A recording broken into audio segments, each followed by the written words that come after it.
the Juggalos on Replicon Radio. Give it a listen, don't be a bitch, Replicon Radio. Yeah.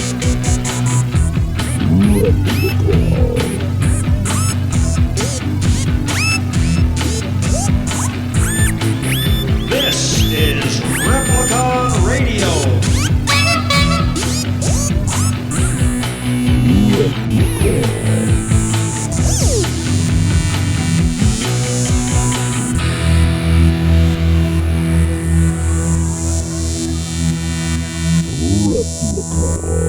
I'm 4. Woo! I'm 4. Yeah! Are you? I'm 4. You act 4. God damn it. Y'all tell me what to do. I didn't say I was your father. Just because you act 4. You're not my father, and you're not my boss. What do you want over here? Turn That's down me. just I'm a 4. hair. Don't touch 4. Down. That'll work. I didn't What turn him up, up before. I just flicked the wire. What up, they do. everybody? I was just flicking your little bean. That motherfucker was louder Your little than shit. headphone bean. Big Roos headphonebeans.com coming soon. Bing. Woo! Hello, everybody. Hello. Hello. Hello. Hello. Hi. Welcome to Replicon Radio. We're here. We're live. We're doing it. Big Roo brought zombie Skittles. Yeah. I did. And we're ready, man. It's Monday. It's Monday. We do this every Monday. If you didn't know that, we do this every Monday from 6 to 10 p.m. Central Time. If you don't live in the middle of the United States, you're not in Central Time. So adjust your time accordingly. Google time zones. No. How do they work? I don't know. Or you just listen to the replays that are You available. could be a Tuesday everywhere. listener. Everywhere. Yep. Everywhere. But one thing you should definitely do, if you Alright. haven't already, Turn it back up there. It's fucking dry. I don't know what the fuck's going on. is it your hearing? No. Could be. Maybe you It got. might have been at first. Maybe you're growing a bunch of gray hairs inside your ears. Oh, it's fuzzy. probably have spiders. Scratchy. In your ears. You do. I seen them. Did you? When you're asleep. There's a fly on your forehead too. There's a fly. Almost had that. Did you just motherfucker. fucking Miyagi that bitch? I almost did. I felt them on the palm of my hand. You must be one with the fly. Holy shit. What was I gonna say? Oh yeah, if you haven't already, you should go to our fucking YouTube page and hit subscribe. I heard there's a lot going on over You should there. probably hit the bell too, so that way you know about. Because there's more shit happening than you know about. If you listen to us on Spotify or iHeartRadio or iTunes or Google Podcasts or Stitcher or any of those other weird places you listen to podcasts, you could still be missing out. That is true. That is true because we don't be posting everything up on the streams. We, a lot of stuff goes on YouTube that doesn't go out to the rest of the streaming world. That's right. We post a lot of it though. We do. We post a lot of it, but there's videos and interviews and stuff like that we, put up there. It's true. You should go there. On top of the interviews that we do here. Yeah. Yeah. Yeah. Right. Yeah. Right. Here. Right. Yeah. Yeah. I'm gonna go to YouTube right now. Hopefully everything's working okay over there. Oh God. It's being weird. I know. Yeah. We're having technical difficulties. Surprise. But yeah, there's a bunch of shit over there, man. And anytime we do like live coverage and shit, that's on YouTube. That's not on your normal, you know what I mean? When we go to concerts and events and we fucking stream the shit out of it for all you guys. That's not And always, that's you want to watch that. And that's for y'all. Like, we don't get nothing out of that. We do that Movie for y'all. reviews, those are all on YouTube. Yep. Any That's review true. we do in the future is going to be on YouTube. Yep. It's not going to be where you normally listen to Replicon Radio. It's special. These are specials. So, and you can see us do it. Holy fuck.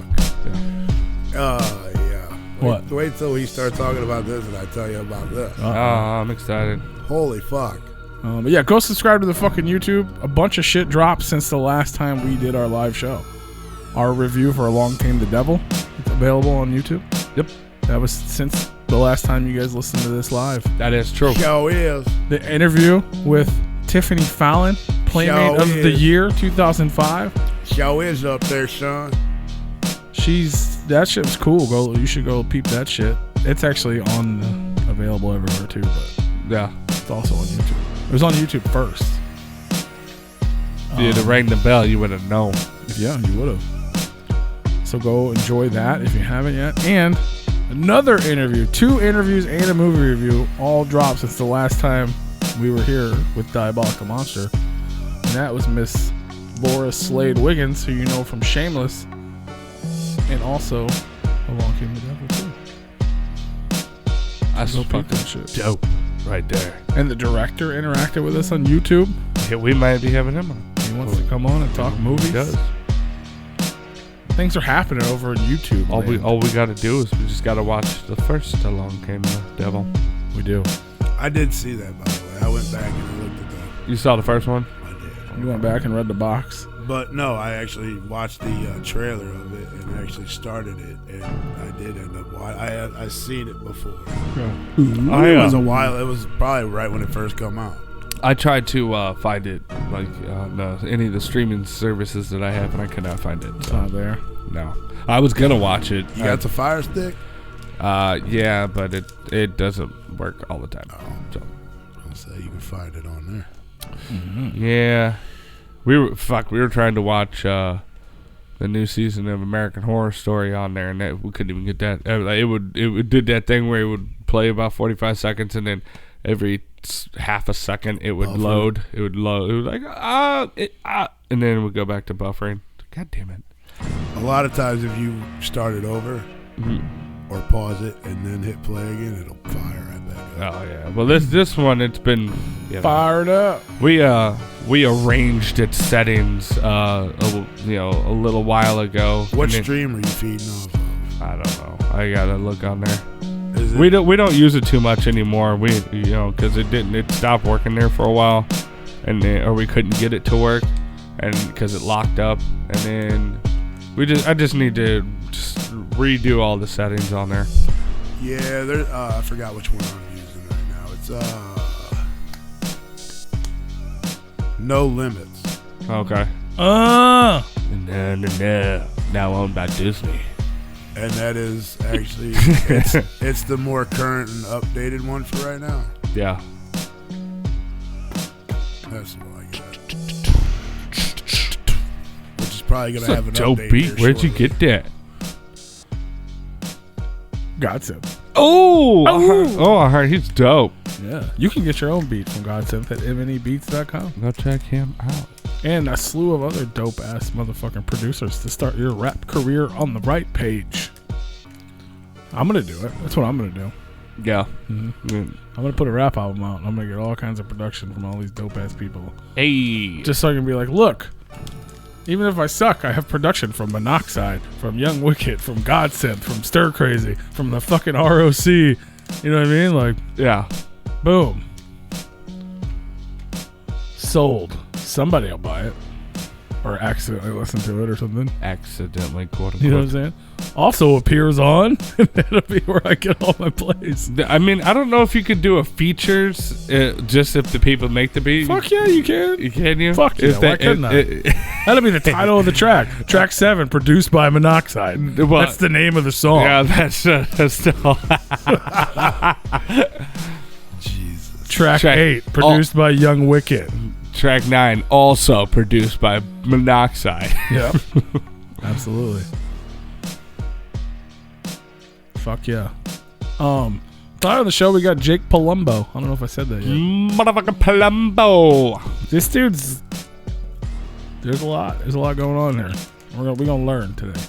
Learn today. We're gonna learn. If you're into like New York hip hop or anything like that, like Wu-Tang, Sean P, like all that stuff, then you probably already know who this guy is. And if you don't, you don't learn. You're gonna learn today. I'm gonna learn. Yeah. I'm gonna learn a lot. Hopefully, I've been learning a lot. researching and whatnot. Yeah, I'm researching. The more I read about this topic, it just keeps blowing my mind. Fucking man. Fortnite? Nah, Fortnite, yeah. That's where the conversation, off-air conversation where we started. Right? And then we went like a whole 20 minutes. And we were like, wait a minute, we should talk about this on air. So, well, you got to start with Fortnite, right? We have to, Yeah, we have to Fortnite. go back to the beginning or the end, if you will. we got to start it over. So, like, I know a lot of you people out there. What's his name? Our friend. He does that. That's his show now. Charles Xavier. Charles Xavier. Chuckles. What's he gonna do now? I don't know, but that's like his whole show. He doesn't even do a show anymore. He just plays games and then he's a gamer. talks bad about people. Yeah, while he plays games instead of just talking bad about people. One thing about gamer YouTubes that I never really enjoyed when you make yourself half the screen.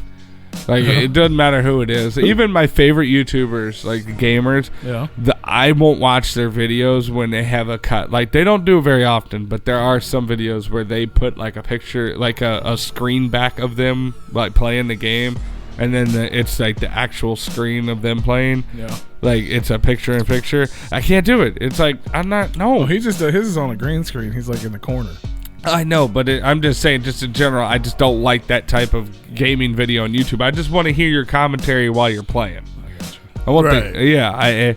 I don't want to see you play the fucking game. I want to see the game being played. I don't want either. Well, I watch a lot of gaming videos. That's how I saw the event in Fortnite. In case any of you didn't hear, Fortnite blew up its servers. Went away. And the new event, I believe it was yesterday. Like they said, as people were playing the game, it was like just rockets coming in and just destroying everything. Well, yeah. Well, when they do events, that's cool. At least they did it like that. Yeah, I think it's disappeared. I think it's dope. Well, when they do events, like they load into the world. And then, like, usually, like, a meteor will hit the map or something like that, or something will happen. This one, they load it in, and they're all just standing there, and what the fuck? And then the meteor starts coming down, and then about 1 million fucking rockets start flying around the map all over the place, and then they go in and out of the fucking portals. It was total extinction. It was crazy, man. And then, like, and then it then it would disappear, and then it would come back, and then it would, what the fuck is going on? And then all of a sudden it just went straight into the fucking servers, and it just blew up the fucking world. What happened to the screen? Well, just say what sorry. What happened was get like a error code or something. No, are we just floating in darkness? No, what it did is that it initial shockwave. It blew the people up into the upper stratosphere, and then they're still watching this, and then they have no control over their character anymore, and then the big explosion happened, and then it blew them out into space, and then it basically caved back in, and it sucked the people back in, and then all it was just a black hole with like swirling clouds around it in the middle of their screen, and an exit button down at the bottom of the corner. Oh. And like nobody knew, was like, is it loading the new map or what's going on? Nope. And then like they're just sitting there. It's like, well, I guess the game is like it's over, dead. It's over. Yeah. So they fucking lost all your money. Sorry, goodbye. Well, they blew up the servers. Damn, already? Oh, you were not prepared. That's what happens when are those the whole pants? I have not seen those. They're the sweatpants, I think. But damn, I didn't. Shit. Yeah, I'll be putting shit up so fast. I don't even know what we got for merch. Paul's rocking our fucking sweatpants. We got all this merch, but no money. But yeah, so I guess Fortnite's no more than some of the gamer that I follow on YouTube. They speculate that it'll be gone for a couple weeks or maybe a month, couple months, however long, and then they're gonna drop Chapter 2, which I guess is gonna be like a whole new map. And hopefully they do that. They would be kind of stupid to not, because I mean they're still making money, and like it would draw everybody back in. It's a huge game. I think it's dope how they did it. They were just like, fuck you, boom, blew up the fucking servers. Yeah. But a lot of people still are sitting on a lot of V-Bucks and skins and shit like that. So I can't imagine without refunds of what they have. Like as far as just the V-Bucks, the skins they can be like, well, you bought them, you lost them, that's it. But the V-Bucks, they would have to like issue refunds on that, I would imagine. But otherwise, everybody's gonna fucking sue them. I know that the parents are already losing their fucking mind because they lost their virtual babysitter. Well, people like spent hundreds of dollars on that fucking game. I know people spend more than that. Yeah, that's what I'm saying. Hundreds. Mm-hmm. It's fucking crazy. It is crazy. So, And they don't. And nobody knows like what's gonna happen, right? I don't think they. I mean, everyone assumes there's going gonna be like a new map. Like they talked about that, right? Yeah. Like, yeah, they were like, "There's a big event coming," because that's what their new updates would be. They call them events, and then they would make a spectacle of it, and then it would load in new stuff, and yeah, they told them that there was a new event coming and big things were gonna happen, and they just kind of blew up the server. I don't think they did an official like this is what's happening. But yeah, and then me and Rue were talking about that off air, and it led to PS5. the PS5 discussion. So we started looking that up, and this thing looks fucking dope. It's coming out, and supposedly, if they don't push it back, next holiday season. If I were to say the word 100, 100. what would you think I'd be talking about? Well, I know that's not the price point. There ain't no fucking way there ain't no way it's gonna be not with all the shit it's got a fucking hologram generator on the fucking controller. There's no way it's $100. It's gonna be cheaper than the $600 from what I've gathered so far. Yeah. When PlayStation 3 and PlayStation 4 came out, it was like $600. It was $599. Yeah, them bitches are expensive. So 5 supposed to be a little cheaper from what I gathered here. Which technology's gotten cheaper to do more stuff.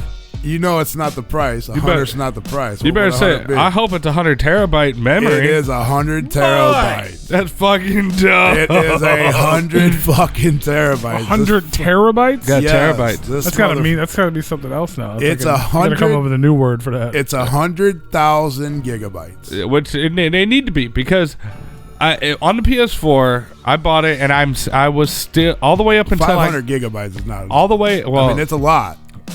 I think I had the 250 gigabyte one because I bought the disc, and I had to have the physical copy of the game. I never downloaded anything online until I got my PSVR and I started downloading games that way. I just never did that before, and now I'm doing it, and I fucking ran out of space real quick because some of them games are massive, like Grand Theft Auto and Red Dead Redemption 2. Those games are huge. You got games that are a couple hundred megabytes, and then you got fucking, Red Dead Redemption. It's like 125 gigabytes. It's crazy. So that was one thing I was gonna look into, see how big the options were, because I was gonna have to, because I buy PS5 for Grand Theft, or I buy new consoles for Grand Theft Auto. I'm such a big fan and it's such a big follower of that series that when they announce it, I'm gonna be buying another PlayStation 5. So I was gonna be looking into the sizing, but I mean 100 terabytes, it's pretty fucking dope.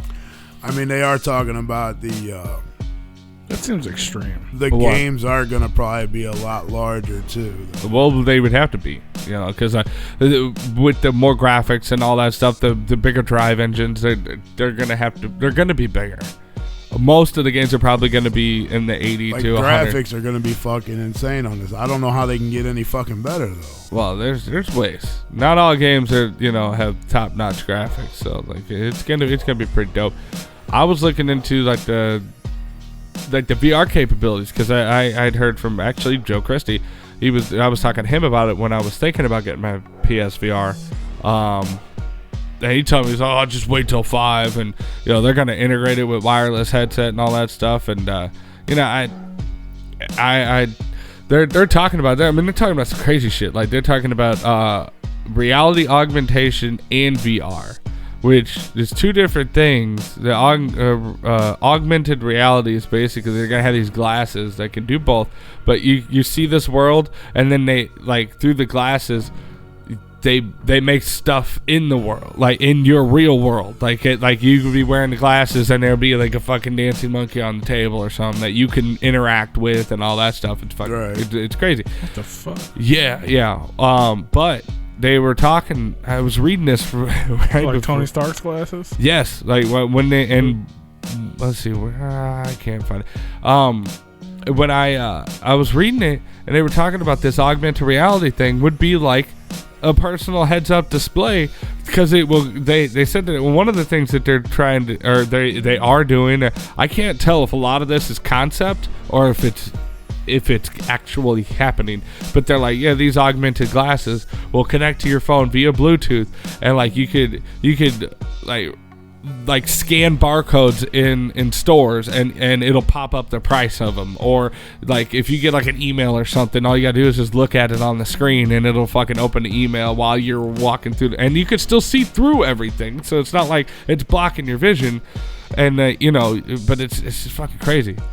What if I said the words 400? That would probably be more of a price point. That's just $399.99. That's what they're shooting for the base model. The model I'm probably gonna get is probably like $800 fucking dollars. It's gonna be. I don't think so.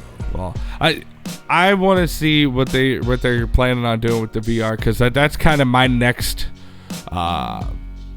phase of gaming. Because I do like console gaming, but I really love VR. This is my first time ever really having a solid VR system, and it's fucking amazing. And I saw a video of the gamer that was playing on the Oculus, and I guess he had because they have the hand trackers and all that stuff, and it's completely wireless. It's self-contained unit, but he had like where it was feet tracking as well, so he could kick people in the virtual reality, and like he could it would track his feet and his hands, so you like if you're in a fighting game, you could sit there and kick people in the head, or you can like knee them and all that stuff, and like or you can kick them while they're down, or you could kick objects up and like punch them, and like you like kick a rake up and catch it, or like a sword up and do all kinds of shit. I'm like, this is what I want. I want to be in the fucking video game. I want to be all in. Like, I don't want to see it on a screen. I want to be in that bitch. Like, I like the trainer ones that they came out with years ago at like expos and stuff, where like they would put you in like basically like a little medicine ball type thing, and like with a stand, and they would put like a belt around you or something, and you would actually be running in the game. Yeah. Like as you walked, it walked you in the virtual reality, and that's kind of, they do that for military and stuff like that. I kind of want that, like, and then you can have your friend play you, and you guys can make out in it, and he can pretend he's a girl. And I mean, that's coming. They have like a brain implant, and it, like, you could feel it, and it's like when your homie Black mirrors you, and then it's like, all right, now we've gone too far. But it's coming. That's coming. $399 is going to be probably the base model. Oh yeah. $499 is going to be the more enhanced. That's going to be the 500 gigabyte. $499 or more.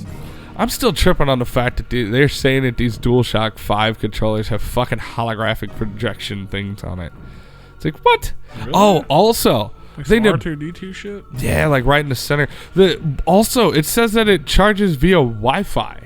Are you kidding me? What? Yeah, so you just run it off of Wi-Fi instead of having it charges off of Wi-Fi. Teach my phone how to do that. Battery charges off of Wi-Fi. Are you fucking kidding me? What is that? What kind of radiation are you shooting through my body? What the fuck? The magnet charge, like the wireless charging pads, I can understand, but Wi-Fi charging, what the fuck? Like, is there a little fucking generator in the goddamn thing? Where's the physical component of that? How does that work? I don't know. Sony, are you changing the game? I'm excited. I'm reading about the controller now. There's like like if you click on the PS5 concepts, I'm actually on the PlayStation 5 like website or whatever. Like there's all kinds of different concepts and shit like that. It's a $399 question mark? Yeah. So I clicked on the price. That's like a fucking like holiday 2020 or some shit, right? Yeah, it's next year. Next holiday next year. So they're just hoping they can fucking make that technology, is what they're saying. We might be able to do this in theory. Well, I think that this might just be a collection of rumors, and like, just kind of things that we do know, things that they're projecting, so we'll see. Wait, $1,000 for a PS5. What does that thing do? Would you pay $1,000? So I don't know. It looks fucking dope. Yeah, here you go right here. DualShock 5 charges itself via Wi-Fi. It's fucking nuts. And it will be backwards compatible. Now, I have seen... To what? To Everything? no previous PlayStation games. What's it saying? Every version? They would be smart to do it that way. Let's see. Here, you talk about the controller. I'm gonna look and see how far back this goes. I know they had like I can't remember what phone it was. But there's a phone that actually charged it off Wi-Fi. Probably So a Google you were using phone. fucking Wi-Fi. It was charging your phone as you were using it. That's fucking nuts to me. But yeah, I mean, so this controller looks different, and you can buy a different controller. What the fuck was the other one? They're trying to make it to where it's a home console and a mobile console. Fucking Stadia controller. I don't know. I don't know what the fuck it does. I didn't even click on it, but it looks ridiculous. Like in a bad way, it looks ridiculous. PlayStation 5 controller looks pretty fucking badass though. And I guess it's got one big fucking home button in the middle instead of the little one. That's crazy, And, Got a light bar on it. yeah, I'm talking about backwards compatibility. Sony really dropped the ball on that, and they never really addressed why. But the PS4 is fully capable of doing backwards compatibility, but they went in the code and they changed the line in the coding where it made it where it doesn't do backwards compatibility. But if you hack your system, you can go in there and change that and make it backwards compatible. I've seen people do it. So I don't understand why Sony did that. Maybe because they had an idea for PS5 and they're like, all right, PS3 is going to be backwards compatible, but only some of them. We're not going to make PS4 backwards compatible, and then we're going to make PS5 backwards compatible, and everybody's going to lose their fucking mind. So from what I'm gathering from this, did you see the regular controller that comes with it? Nope. Apparently, okay, so you know the circle on the console itself? Okay, I'm looking at it, yeah. Apparently that's a projector, Okay. is what I'm gathering here. And then the one on the controller is a fucking projector as well. Yeah, it's saying it does little holograms or some shit like that. Yeah. It's just fucking nuts to me. Yeah, that is fucking insane. Which I guess it would project the game that you're fucking playing, or maybe the fucking TV, or... Hopefully Tupac. I mean, it could be. I would like a Tupac hologram to come out on my controller. Yeah, but I don't know what kind of game you'd be playing with that. Tupac DVD. Tupac. Yeah, but I mean, it would be a little mini Tupac, be a little tiny Tupac. Hey, little buddy, what if you could interact with it and like you like touch it, make it giggle? Yeah, you poke him in the stomach and instead of just have a Pillsbury Doughboy game and it would just play forever. Yeah, instead of him going, you're like, well, I can't say, motherfucker.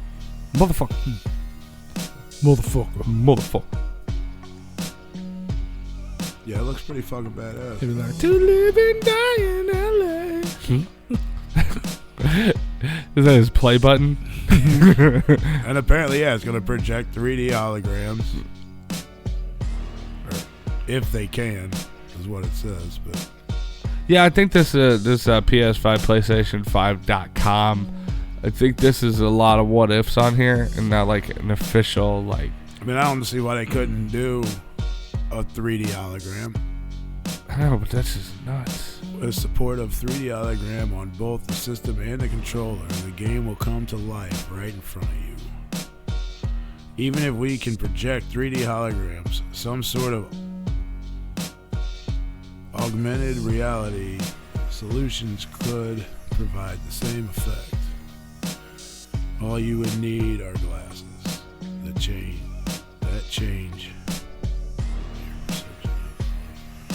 So I guess they could do it, but I guess you would have to have fucking glasses on, but it wouldn't be really projecting. You would just see it with the glasses on, which the glasses would cause you to see the image. Yeah, so it's the augmented reality glasses. Yeah. I think it's just weird you guys are talking about the future. It's crazy. Augmented reality glasses. Motherfucker, I'm still waiting on a hoverboard. This is Some bullshit. people said that we would have flying cars by now. Apparently we could. They're not safe or whatever. Fuck no, they ain't safe. Same with Cars on the road ain't safe. same with hoverboards. I want a hoverboard. They I mean, we kind exploded. of have them. They don't hover. No, but they're kind of. No, but they're kinda. You're kinda skinny. You're fucking dumb. You're kinda smart. What does that mean? So yeah, I'm excited to see, because I'll be getting a PS5. Well, apparently they don't even have a fucking design for the system alone. Yeah, They're just saying it could look like this. And it's a might lot of look like concepts. this. Because there's only one official announcement, and like I think they've hinted at other shit. Like things we want to do this, we want to do that, we would like to make this happen. But for a $3.99 price point, even half of that stuff, like it's, I don't know. Yeah, they gotta figure out what they can do and then figure out what they actually will do, so that way you buy PlayStation 6 2 years later. No. They usually are out for like 10 years. The last time, like the PS4 came out like almost 10 years ago. I don't think it's been that long. PS4 release. I think PS4 probably came out like probably 4 or 5 years ago. No. Maybe. Hey, hold on. How does yes. math work? I would 6 years. 6 years ago. November 2013. Well, this is going to have a cooling system in it, which instead of the fan, it's going to actually have a cooling system. Which in it. I'm shocked that they're finally just now thinking about it. It's possibly going to be a liquid cooling system. Well, I can see problems with that. I can see a lot of problems. I'm with that. really hoping that. Wait a minute, I gotta go refill the PlayStation. No. It would be a sealed system, like a lot of gaming So never computers. just run out of liquid. Well, gaming computers have it. They like people that build their own gaming computers. They have a liquid cooling system that runs through their computer. It'd be like you'd have to go fill their fucking radiator fluid. Yeah, that's what I'm saying. Yeah. Yeah, but if you're burning radiator fluid, you got bigger problems. Right. Yeah, but eventually, It doesn't evaporate because it's a sealed system. I mean, I'm sure there's going to be a way to add it. Or because they're probably we gotta take it, you gotta send it in. I'm sure you do. Yeah. We gotta do. But Fans just won't cut it when things get this hot. well, the thing is that they've had That's the slogan they put on it. Yeah, well, they've had issues with their fans for years. Yeah. Since the two, they've had issues with the fans being ridiculously loud after so long. Even the 3s, once they get really hot, they'll just fucking shut off. Oh yeah, and 4, like I haven't they fucked had. with a 4, so I don't know if it's the same with the 4 or not. Well, it's not as bad, but there are is a known issue with certain units that it'd be ridiculously fucking loud. But I don't know. I'm hoping that Grand Theft Auto isn't going to be a launch title because I personally I don't like buying the next gen console like within a year of its release because usually there's a fucking problem with it. But in years past, like when the 3 came out, when they had the big son of a bitch, the big old fucking massive one, that one was backwards compatible, and then they came out with the PS3 Slim, and they took away the backwards compatibility, and like a lot of people got pissed, and they dropped the fucking price went down tremendous. Well, they took out like half the USB ports.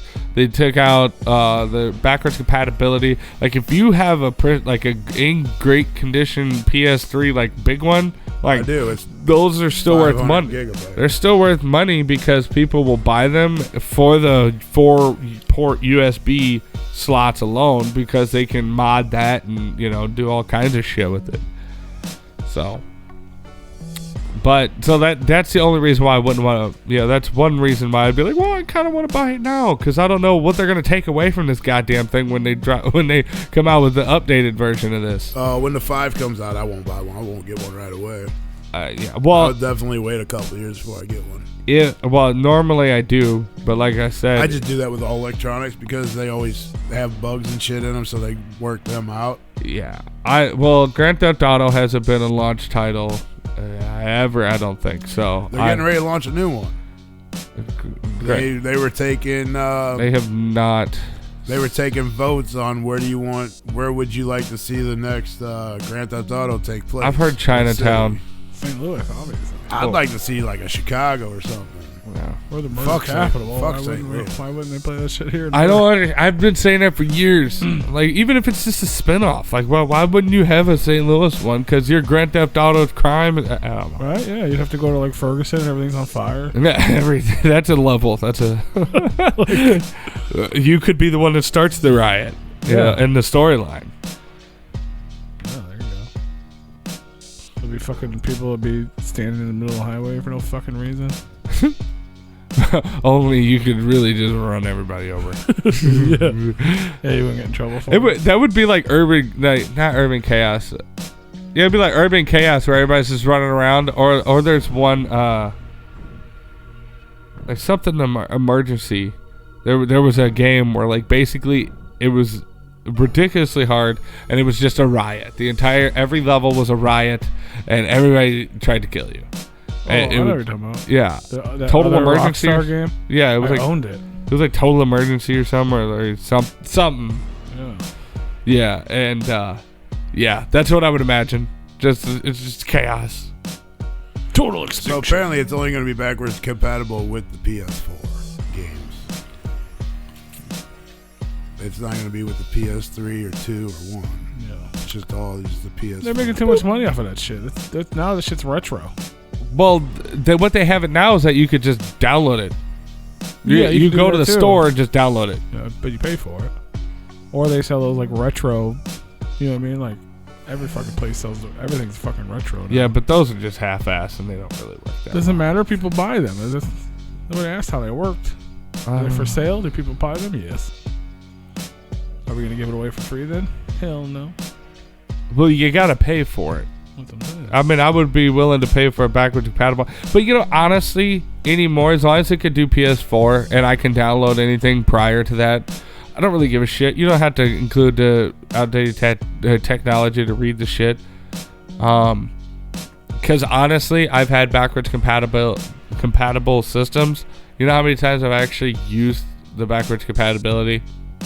Like 4 times, 5 times maybe. So, I mean, as we go, it's not as a big a deal as it used to be.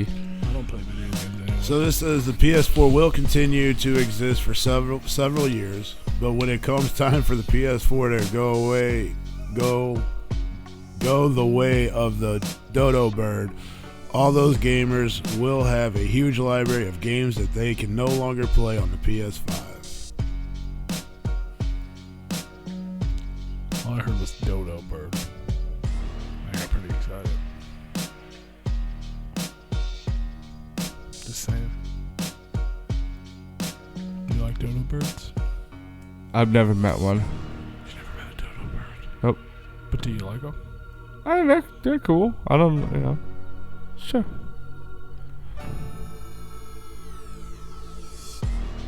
Dodo bird, state of emergency. State of emergency. I knew it was something like that. Shout out to Shout- Dark Prince. Shout out. Thank you. Shout out.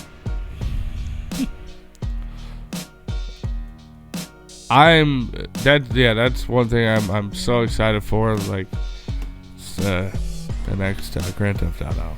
I don't know. They haven't announced anything about it yet. I know they've thrown up a couple polls of like, where do you want to see it, and blah blah blah, and like everybody will say things and there'll be like collective answers and they'll be like, well, we're not gonna do that. They'll probably just come out with another Liberty City one. Oh, they better. Got, what, 3 of them out now? Well, Between the PS2 and all the way up to the PS4. Well, 3 took place in Liberty City, and then they had one on the handheld PlayStation game.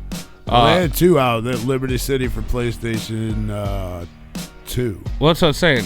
Grand Theft Auto Liberty 3 took Cities. place in Liberty City, and then they had it for the mobile version, and then there was a DLC that was in Liberty City, and then they had Grand Theft Auto 5 or 4 was full on Liberty City, like new age Liberty City.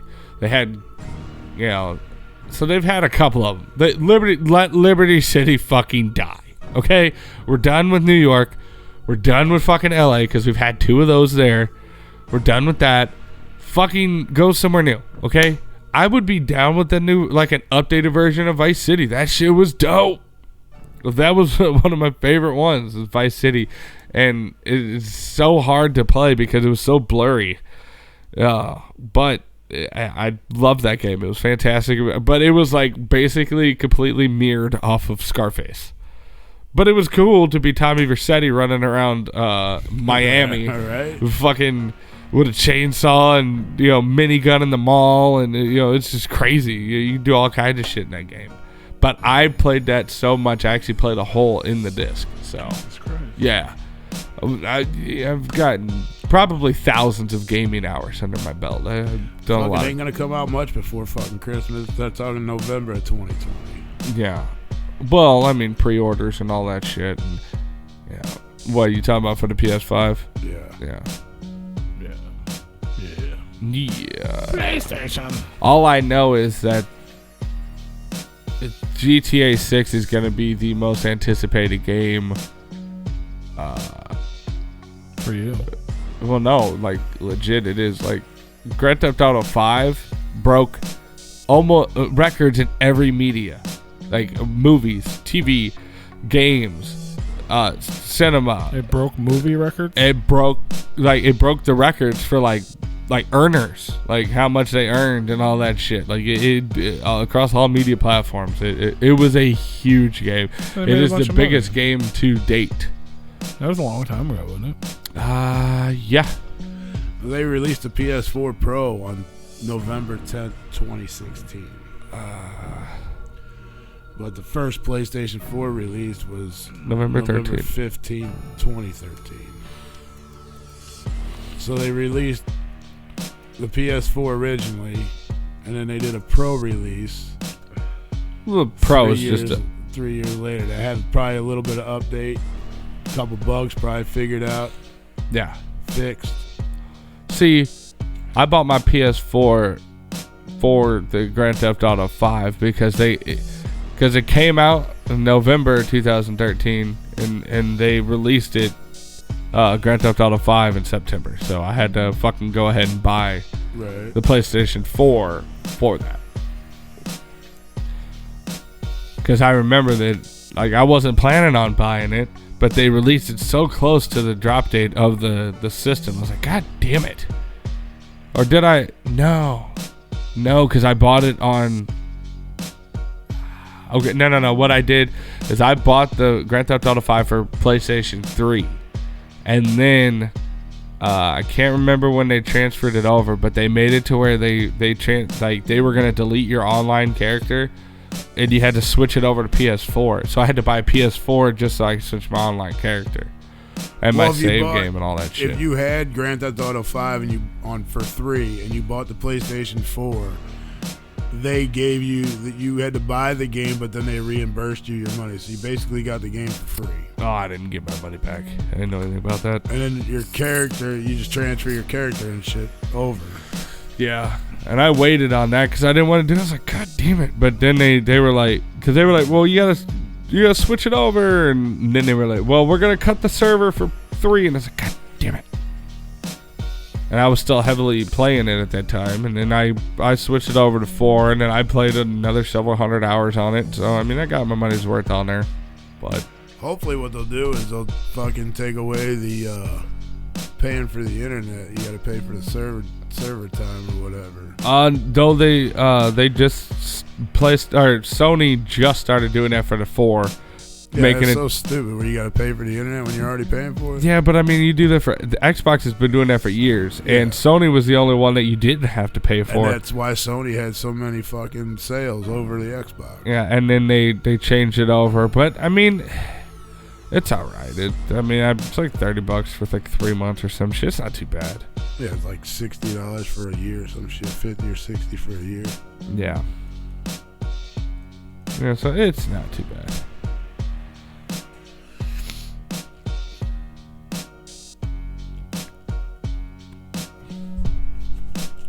So, I don't know.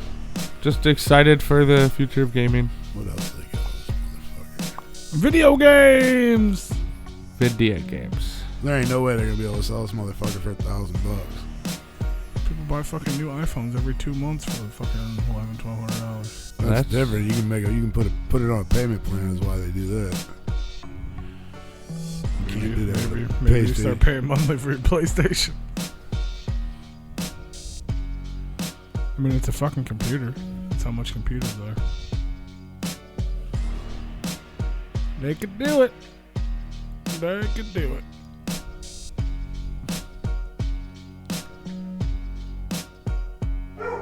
Hello? Hello? Hello? Hey. Hey.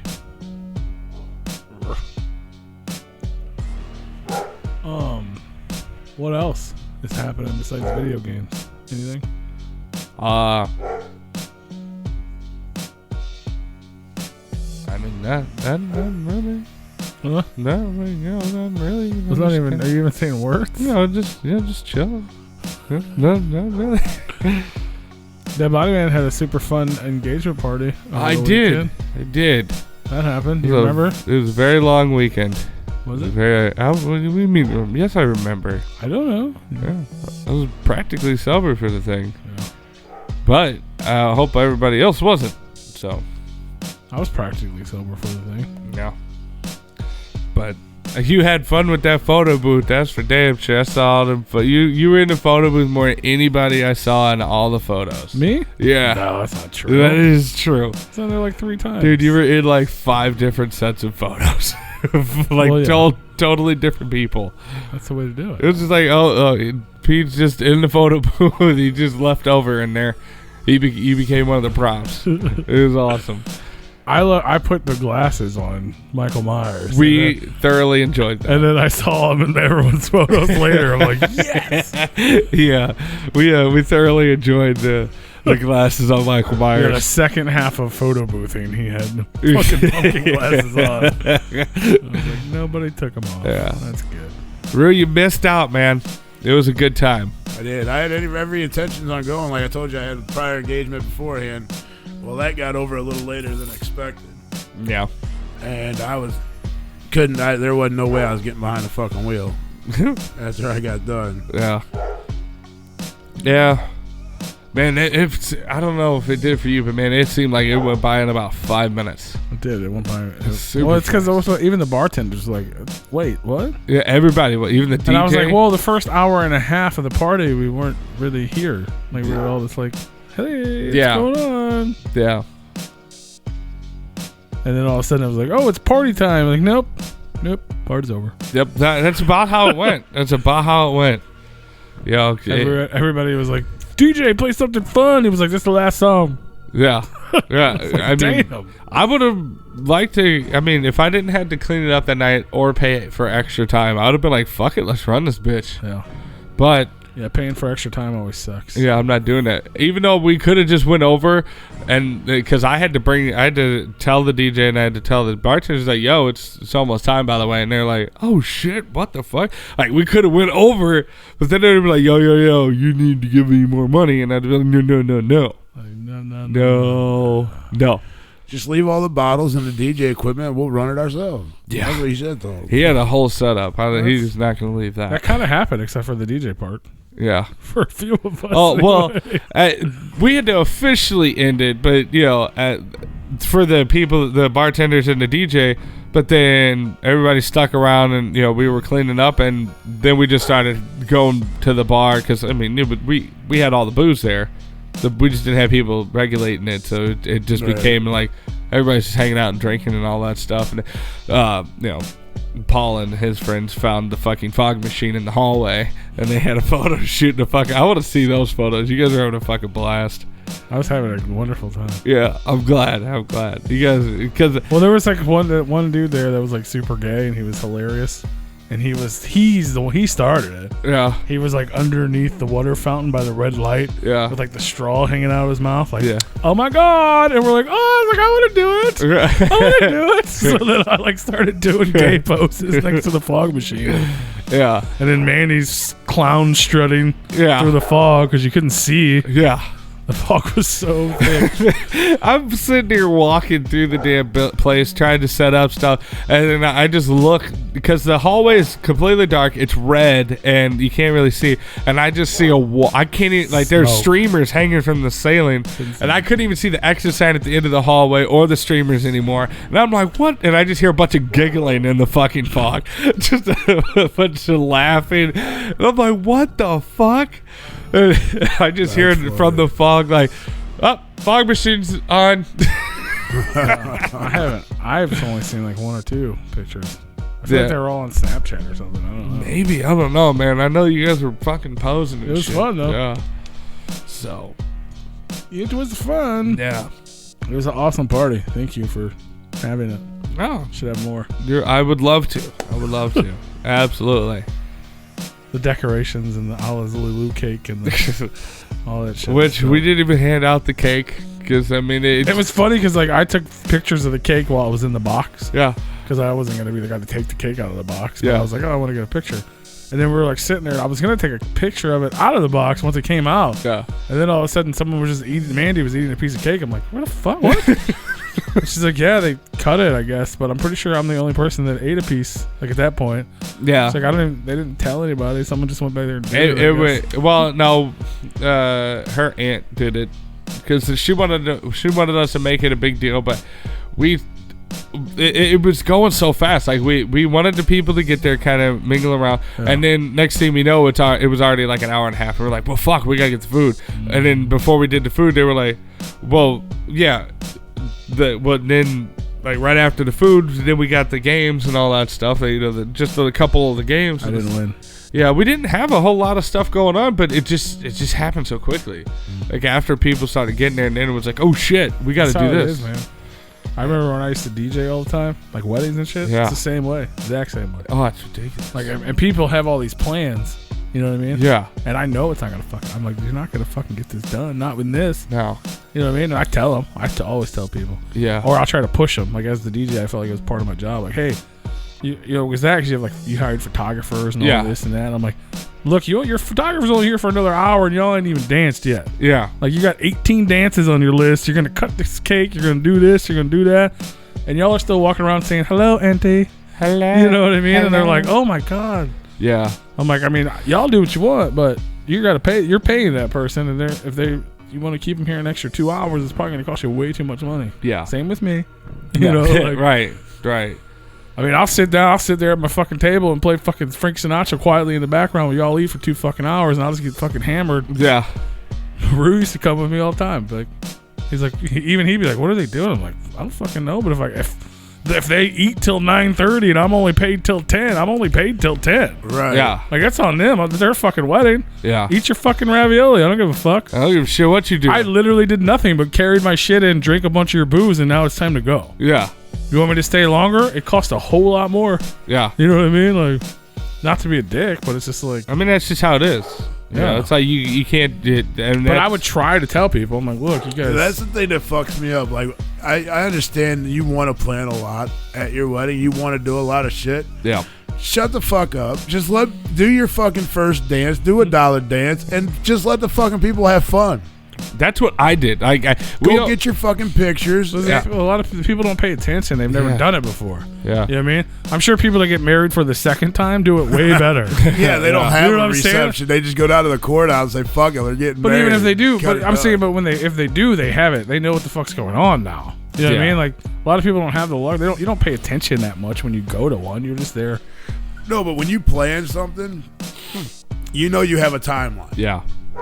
So you plan things according to the fucking timeline, not say, oh, I want to do a bunch of shit, and then if we get to it, we get to it. If not, we don't. But they plan it on paper. They don't expect everyone to show up an hour and a half late, which always happens. That's another reason why I wear You know what I'm it so saying? late. Like, You tell somebody the thing starts at 6 in your head and you're writing out your fucking schedule. Same thing when we do fucking shows. Yeah, but with a But wedding, we tell people they need to fuck. This is what time you have to fucking be here. If you're not here, but with a wedding, you're you not always on. do. You can't do that at a wedding. With a wedding, though, you always do dinner first. So fuck the people that ain't even fucking there. Dinner goes from 6 to 7. Yeah, but then even the fucking wedding party's late because they're taking pictures that took 45 minutes longer than it was supposed to. Well, that's on them. And they want to come in on their bus or their limo, you know what, and then they babe? got to do the big entrance where we play a fucking inappropriate song. And the grandma's like, "Oh no!" and they're dancing through the That's fucking why doorway. when they come in the fucking door, it'd be like, "Here's your fucking list of what you want to do. Eliminate some." And hell, we didn't hand them their fucking noodles as they walk through the door. Yeah, here's your plate. Here's your plate. Everyone else already has theirs. Yeah,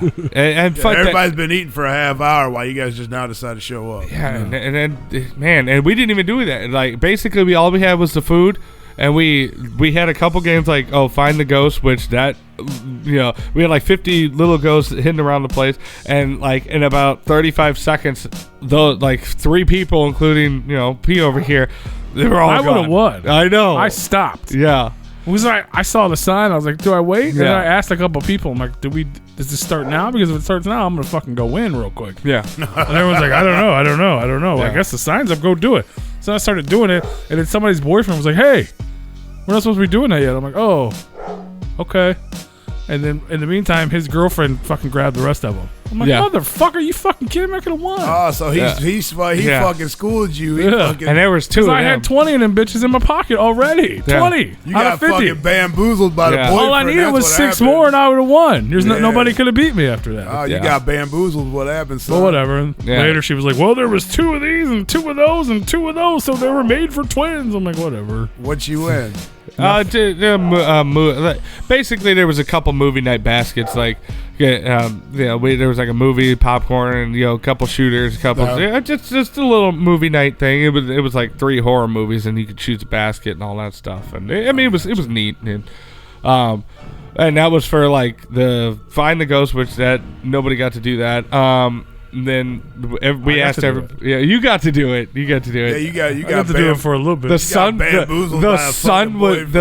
was up, and all of the house lights were on, and one of the games was already done. Well, that's why I was like, should I do it? Like, I'm here. The party started 30 minutes ago. Yeah. Just no one else is here yet. Yeah, That's why I was like hesitant about it. yeah. And If it would have been like a good prize, not that it was a bad prize, but Yeah. I'm saying like, they had like a basket of money or some shit, I'd have been like, I got all these bitches in my pocket. this is mine. 49. I'm gonna leave it. One of y'all can get one. Dead body man. We can't find the ghost. Yeah. I don't know. They should be out there. I had people asking, and I was like, I didn't put the ghost down, so I don't know. They already been gotten. Yo. Yeah. What kind of food did you have? We had Delicious food. We had delicious food. We had some pulled pork, and we had muscatoli, which I found out muscatoli is like a St. Louis wording, Yes. and because we had people in from out of town, and she couldn't figure out what the fuck it was. I was like, it's penne rigate, it's noodles. I think the best thing, like for people that they want to do all these things at a fucking wedding, at a reception, with no timeline, just have fucking appetizers out. Well, we had a candy bar that was set up in the dance room and all that stuff with all different kind of candies, and then we had it was a buffet. It was like salad, rolls, pulled pork, muscatoli, vegetarian, vegan, and regular, and then we had an open bar. We had desserts and cake that never got really handed out, but. Yeah, so I mean, we had a little bit of everything, but we were waiting for things to kick off, and then oh shit, all right, the food, go get the food, and then we waited for that, and then we passed out we didn't realize that nobody really knew about the questionnaire game that we were gonna do, and so we were like, oh, here's this. We had to go and pass those out, and then. We were like, well, we need to open up the dance floor, and then Nobody knows anything about these. Yeah, people. nobody knows anything about me. It was fun though. We wanted to see the answers, and we didn't expect anybody to know all of them. It was all in Maps had to win that one. He had some funny answers on some of them. I won the other one that we're gonna find out about in a year. Oh, we're gonna find out about a year. Which one was that? The other. The production one. The what's gonna happen? Oh yeah. I fucking won the shit out of that. And so like we announced that we had to announce that before we could open the dance floor. So that, and it's like, god damn. And then then we didn't realize we only had like an hour and a half or 2 hours for the dance floor, and it's god damn. Next thing you know, 9:30 hits, and fucking. That's when everybody decided to come up and be like, I want this to be played. I want this to be played. I hated everything that's been played so far. I hate this. I hate that. I hate this. And I'm like, bro, what the fuck? It's your shit. Don't worry about what everybody I liked all the stuff he was playing, and it's not my fault that that you guys weren't out there dancing.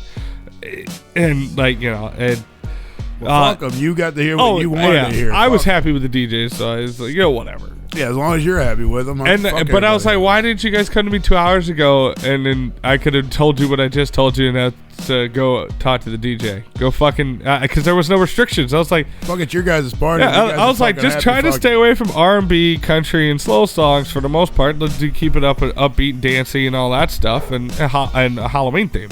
And I was like, but I never once was like, don't take requests. It's like, hey, he announced it, and yeah, it just went by in a blink of an eye. But I was back and forth messing with the fog machines and shit like that, and doing this, that, and the other, and I just at a certain point I was drinking like spiked apple cider for much of it, because like everybody loved it, because it was a good. I had a lot of that during the daytime. Yeah. We had like 5 gallons, and we went through like 3.5 or 4 gallons of it. Of like, it was like vodka and wine and apple cider and all that stuff. It was really good with spices and shit. Do you like apple cider? Yeah. So at the beer fest they had a blackberry cider. Oh god, which was phenomenal. Sounds really good. I went and got a glass of it, and I was drinking. I'm like, holy fuck, this is good. By the time I finished that, which it's a 7-ounce glass, when I finished that, I went back to go get another one. They were out. Yeah. I'm like, you motherfuckers, how are you out? Everybody likes, apparently. Because I was maybe 15 minutes. When I went to try to go get another one, they were out. I'm like, motherfucker, we was in the VIP, so we got in an hour early. They were out before the fucking general admission got in. Oh, well, that sucks. Somebody was not prepared. No, I think it was just that good. Yeah. It was fucking phenomenal. Yeah, and I apologize that I didn't make it out. Yeah. I had every intentions on it, but I like I told you before, when you announced it to us, I already got prior engagement. I already had tickets for it, and I was like, well, fuck, I'll go to that, and then I'll come later on. There wasn't no way I could drive. I could barely fucking walk from the fucking 2 doors down to this house. Yeah. To my house. There wasn't no fucking way I was getting behind the fucking wheel. No fucking way. Otherwise, I'd have been there for sure. I even told myself, let's take it easy. And then I ran into this fucking whiskey and this Oktoberfest beer. Oh my god, dude! It was like 12% alcohol. It was fucking delicious. Oh wow. Yeah, we wanted to go to Oktoberfest, but we weren't done setting up and all that shit, so there's no way. And then they had 3 whiskeys there. I just sat by the fucking whiskey booth for about a good half hour taking shots. But I only did the 2. They had a maple bourbon, which was actually pretty good. It should have been chilled though. It'd have been a lot better. And then it was called Urban Bourbon, and that motherfucker was phenomenal. Nice, smooth, no kick, no burn. Mm-mm. Oh, it was fucking good. I was sitting there doing shots of that, drinking my beer, fill it up, boom, boom, fill it up. Fucking delicious. But I do apologize that I didn't make it out. Yeah, you overbooked yourself. I did. And missed out on a good time. Well, I figured, fuck, dude, because I've been to a couple beer testings before, and I was like, well, fuck, dude, I didn't get super fucked up, so I should be all right. Well, fuck. Drinking 12% fucking Oktoberfest beer and doing shots of fucking bourbon was not probably the best idea. Yeah. Well, I got a little irritated, and I kind of just said, fuck it, I'm getting lit. So I left my cooler on the fucking bus with beer in it. That came up missing. We had 2 different parties. We had half the bus was going to the winery, and the other half was going to the beer fest. So we dropped everybody off at the beer fest first, and I was like, well, fuck, I can't take my cooler in there. It's got beer in it. I guess I probably could have taken it with me, but I didn't have nothing in there that I needed right then and there. the beer I had in there was for the bus. Yeah. Well, the bus comes and picks us up first. We're looking for our fucking coolers. There's 3 coolers come up fucking gone. So I immediately go right to the bus driver, like, hey man, there's 3 fucking coolers missing. Who the fuck else was on this bus? He goes, nobody. I've been with the bus the whole time except for when I went to the bathroom and I locked the door. Nobody was on it. And I said, well, fuck, that's kind of funny because 3 coolers come up fucking missing.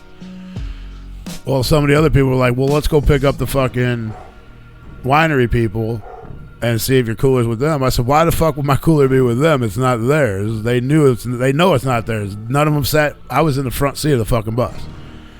Like all them sat in the back. So why the fuck would they have taken my cooler? Well, let's just go. I said, dude, I'm telling you what, somebody's about ready to get ass whooping. It's not a real event until somebody gets threatened. Yeah, right? Waiting for that one. I'm like, this is bullshit. You just don't take somebody's shit. Yeah. And I was like, dude, I thought everybody knew every fucking body for the most part. Why the fuck would there even be a thief in the fucking crowd? Well, just calm down. I said, all right, I'm fucking calm. I said, fuck the cooler. It ain't even about the cooler at this point. It's the principle that somebody took something that wasn't theirs. 3 things that weren't theirs. So sure to shit, we go pick up the fucking winery people, and here comes this guy with my cooler and his cooler, 2 red coolers. One was mine. Yeah. I'm like, there's my fucking cooler right there. My dad's like, sure the fuck is. I said, what the fuck is he doing? So he comes up and he goes, is this your cooler? I said, yeah, what the fuck are you doing with it? Oh, God. And he didn't answer me. I said, hey, motherfucker. I said, why would you take something that ain't yours? Yeah. Well, I didn't know. They sent us back to the bus for a red cooler, so we took all of them.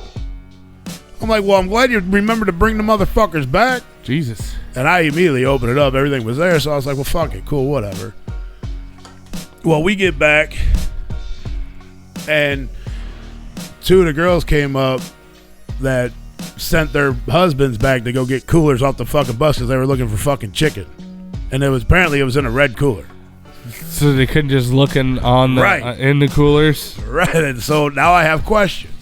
They're like, oh, we're sorry we took your cooler. I said, why the fuck would you have taken my cooler? Well, we sent our husbands back on the bus to get our red cooler that had our chicken in it. I said, well, why the fuck couldn't they open up the coolers to see what had chicken in it? I said, we all got done at the beer fest. We're still fucking thirsty. We wanted to fucking drink, and half of us couldn't fucking drink because you guys stole our fucking cooler. I still don't understand why they just didn't look in the cooler to see if they had the right one. All you had to do, right? Yeah. There was 3 fucking red coolers come up missing, but there was a lot of people drinking off of those 3 red coolers. Yeah. So literally half our bus couldn't fucking drink. They took all the coolers. They're like, hey, go get one red cooler with the chicken in it. And it's like, just fucking take it all. And they all were in the back. I was literally in the front seat of the fucking bus, right behind the fucking driver. Like, why would you even take that fucking cooler? You know you weren't even sitting there. You knew it wouldn't even be there. You picked it up in broad daylight and you took it.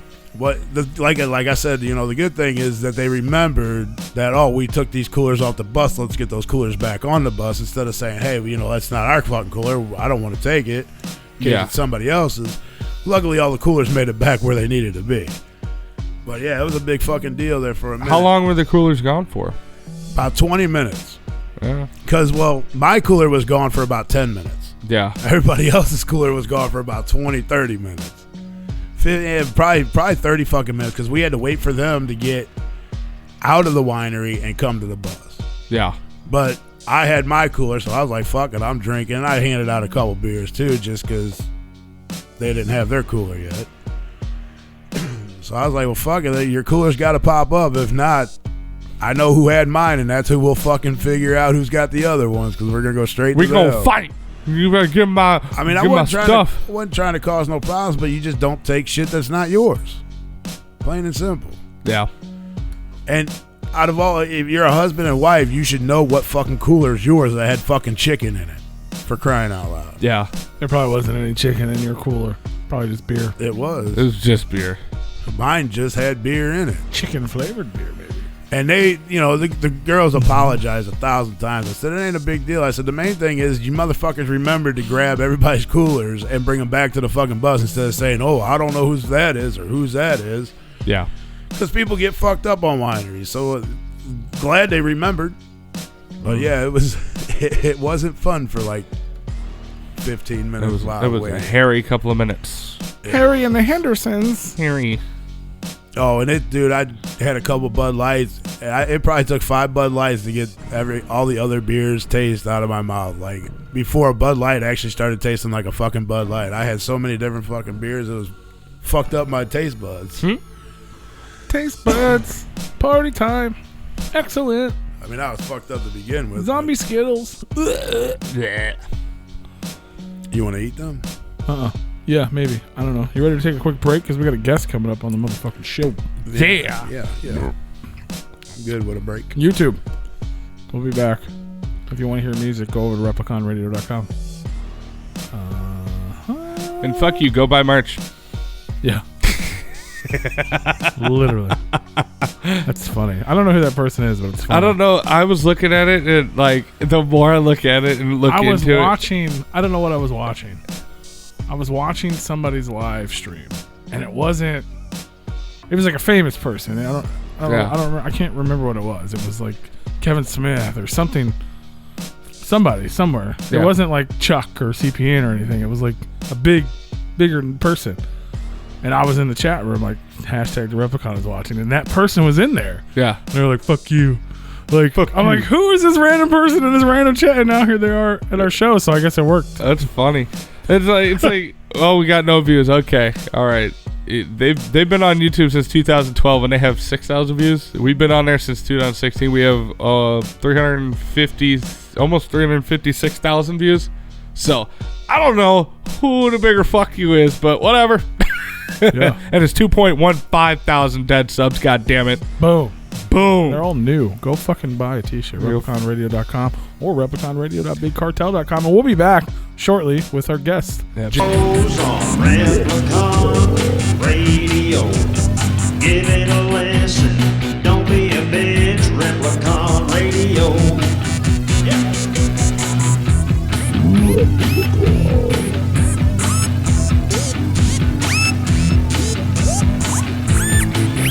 This is Replicon Radio.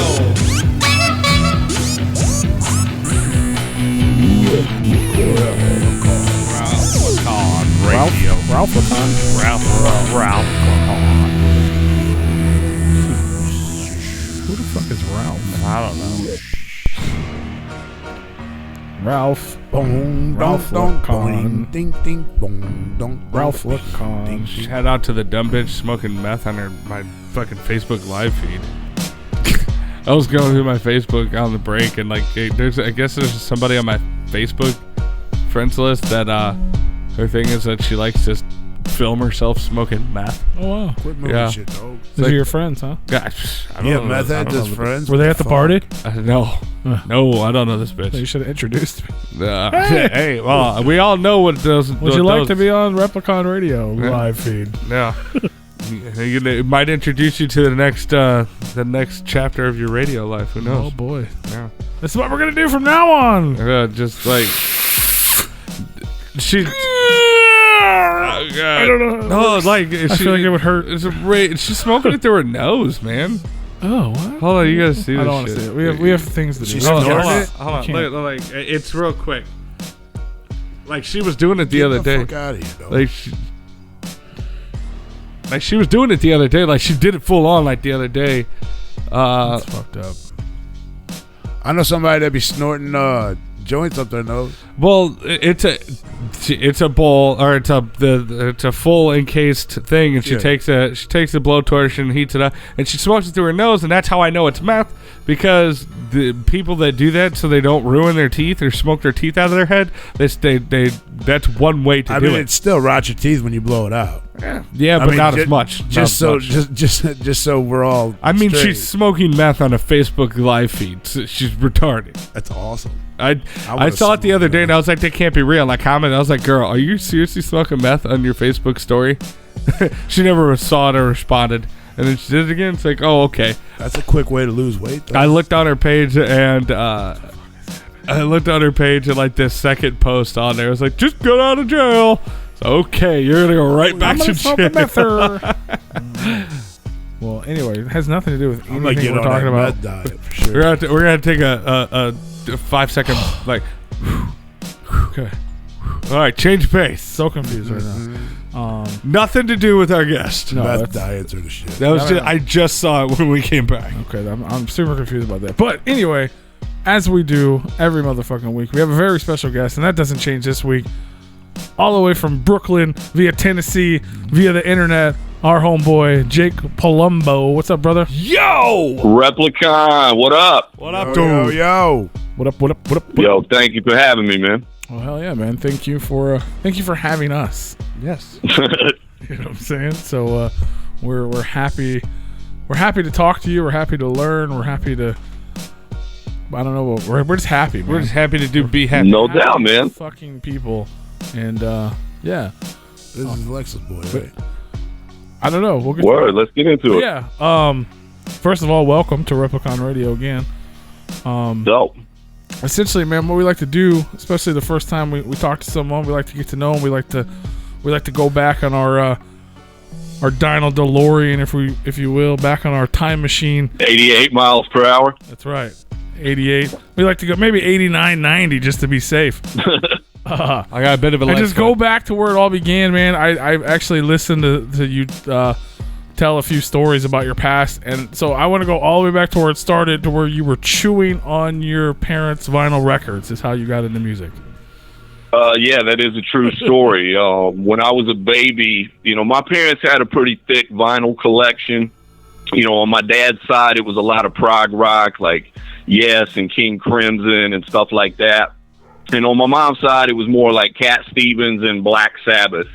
But as a baby, I used to actually get the records out of the sleeves, look at them, and then I would start chewing on them.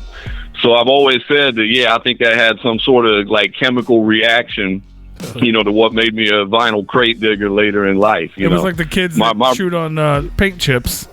Exactly. It was my version of eating paint chips. Yeah, exactly. That's awesome. So that's why I got addicted to records later in life. But yeah, I grew up in Tennessee where there was really not a lot to do, especially like, when I was a young kid, there wasn't no internet and nothing like that. So, if you don't find a way to occupy yourself, you're going to get into trouble pretty quickly. So, making music in my bedroom was always kind of like, how I occupied myself and became a passion / obsession. By the time I got to high school, that evolved into hip hop. And, I was doing my thing locally in Johnson City, Tennessee, like trying to, you read these books about how to make it in the music business. And, they all tended to say something to the effect of, try to make it in your hometown first. And, today that's probably easier because we have social media and the internet and, you can be in Antarctica and have a record, catch fire now. So it's a little bit different. But, at the time I started when I was a youngin', like, 2003-ish was when I first started pressing up my own music and whatnot. Around that time, like, there was no internet. So being an underground rapper in Johnson City at that time was a real easy way to starve to death. And so I ended up in 2006, with about $75 to my name, packing up and moving to New York City. And, doing what I had to do, working at an air compressor shop, to pay my rent and, and whatnot. But all this time, I'm still pressing up music and, doing shows and doing the whole DIY, like, because I never had any delusions that, like, a major label was going to try to sign me. Based on the kind of music I was making. So pretty much from the get-go, I always had it in me that I wanted to control my own destiny. And, and I modeled after a lot of different labels, from Hypnotized Minds in Memphis to, to a bunch of them, to Rockefeller, to even the Psychopathic Blueprint. I was always very inspired to press my own music up and try to cultivate and build my own fan base. So, while trying to make it as a rapper and producer was slow, I kind of snuck in through the side window by becoming an engineer. I got an internship at a recording studio and, I learned how to be a recording mix and mastering engineer. And a lot of times, like once I started working in the studio business and then later on when I opened up my own studio, a lot of times, like it's a much easier sell when you're working with one of your favorite rappers. If you run up on them in the street and say, hey, I rap or I got beats or whatever, it may not always go the way you want it to. But, if they just had it rarely ever does. Yeah. Get away from me, kid. But if they had a great session with you or they love their mix and master, it's a much easier sell to be like, hey, can I play you some beats? Or, what can we do to get on a song and whatnot? So for a number of years, I just tried to parlay, my engineering career into building my business and keeping the lights on. Like, the work I did in the studio would get reinvested back into the label. Space Lab is all one umbrella. But I just built it up over a decade, and knock on wood, praise the Lord, in the last few years have finally been able to reap some of the benefits of that work. You know what I mean? So I always try to stress to people, like, it's a very long journey. You know what I mean? That it doesn't happen overnight. Absolutely. So I guess going back to earlier, when you were doing music back in Tennessee and you were pressed up, were you into producing and engineering back then, or were you just solely focused on being an artist? No, I was always pretty much doing everything from the beginning. Like, from the time I stole a computer at my job at Sears and got my man Mike Marshall, God bless the dead, to put a cracked copy of Cool Edit Pro on my computer. From that day, I was recording my own vocals and, doing my own mixes and making my own beats. And, I'm not saying I was any good at it back then, but, from the get-go, completely constructing a record from start to finish was just how we did it from the jump. And that's why when I moved to New York and became an intern in the studio, I kind of already had a leg up because I had recorded so many sessions in my bedroom and had just gotten down the process of working an artist through something start to finish, that I just really needed to learn the tricks of the trade. You know what I mean? But yeah, from beginning, I'm pretty much always used to doing it all. I gotcha. So and at that point, you had already started Space Lab before you even moved, correct? Yeah, Space Lab was founded in my bedroom in Johnson City. So it's definitely come a long way. So you moved to New York. What was your idea? Obviously, if you wanted, you had your mindset on being an artist. What was the idea of moving to New York? Just to have a better place than middle of nowhere Tennessee to try to get in? Well, yeah, exactly. At that time, we had the internet somewhat, but it just wasn't as pronounced at that point yet. So yeah, it was two things. New York was the mecca of hip hop, and also too, I was in a situation in my personal life where I felt like I needed to make a very drastic change. And New York is a place that does, in my opinion, reward effort. But also, if you come to New York and you slack, or, New York will swallow you up pretty quick.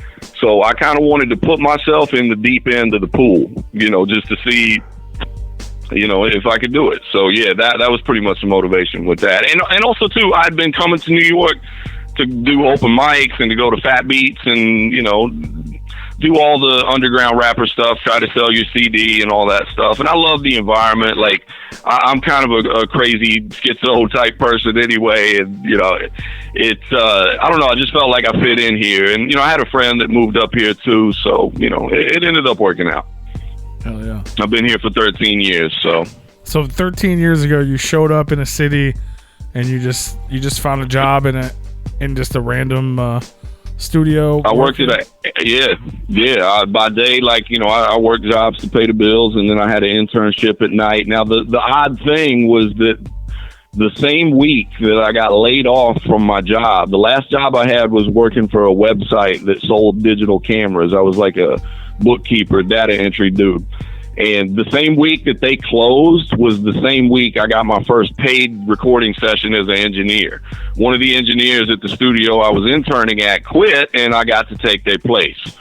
So, that started me in, that was 2008. That started me in, in the music business, you kind of eat what you kill, you know what I mean? So I'm finding my own food, basically. But yeah. Hell yeah. So you worked as an engineer. You're obviously you've done it on your own. You're basically learning a skill, but at the same time you're smart about it, and you're just out there. You've produced for so many people now, and just built relationships, and obviously learned your craft, and then that led to you starting your own. Is that basically how it all went down? Well, I mean, for the most part, yeah. I was always, like I said, from the very beginning, I was doing Space Lab and releasing music under that imprint. But you are kind of right. I did make a real effort to try to build all my relationships organically with the artists I was working with. Like, I always use an example, like, I've been Tony Touch's engineer since 2013.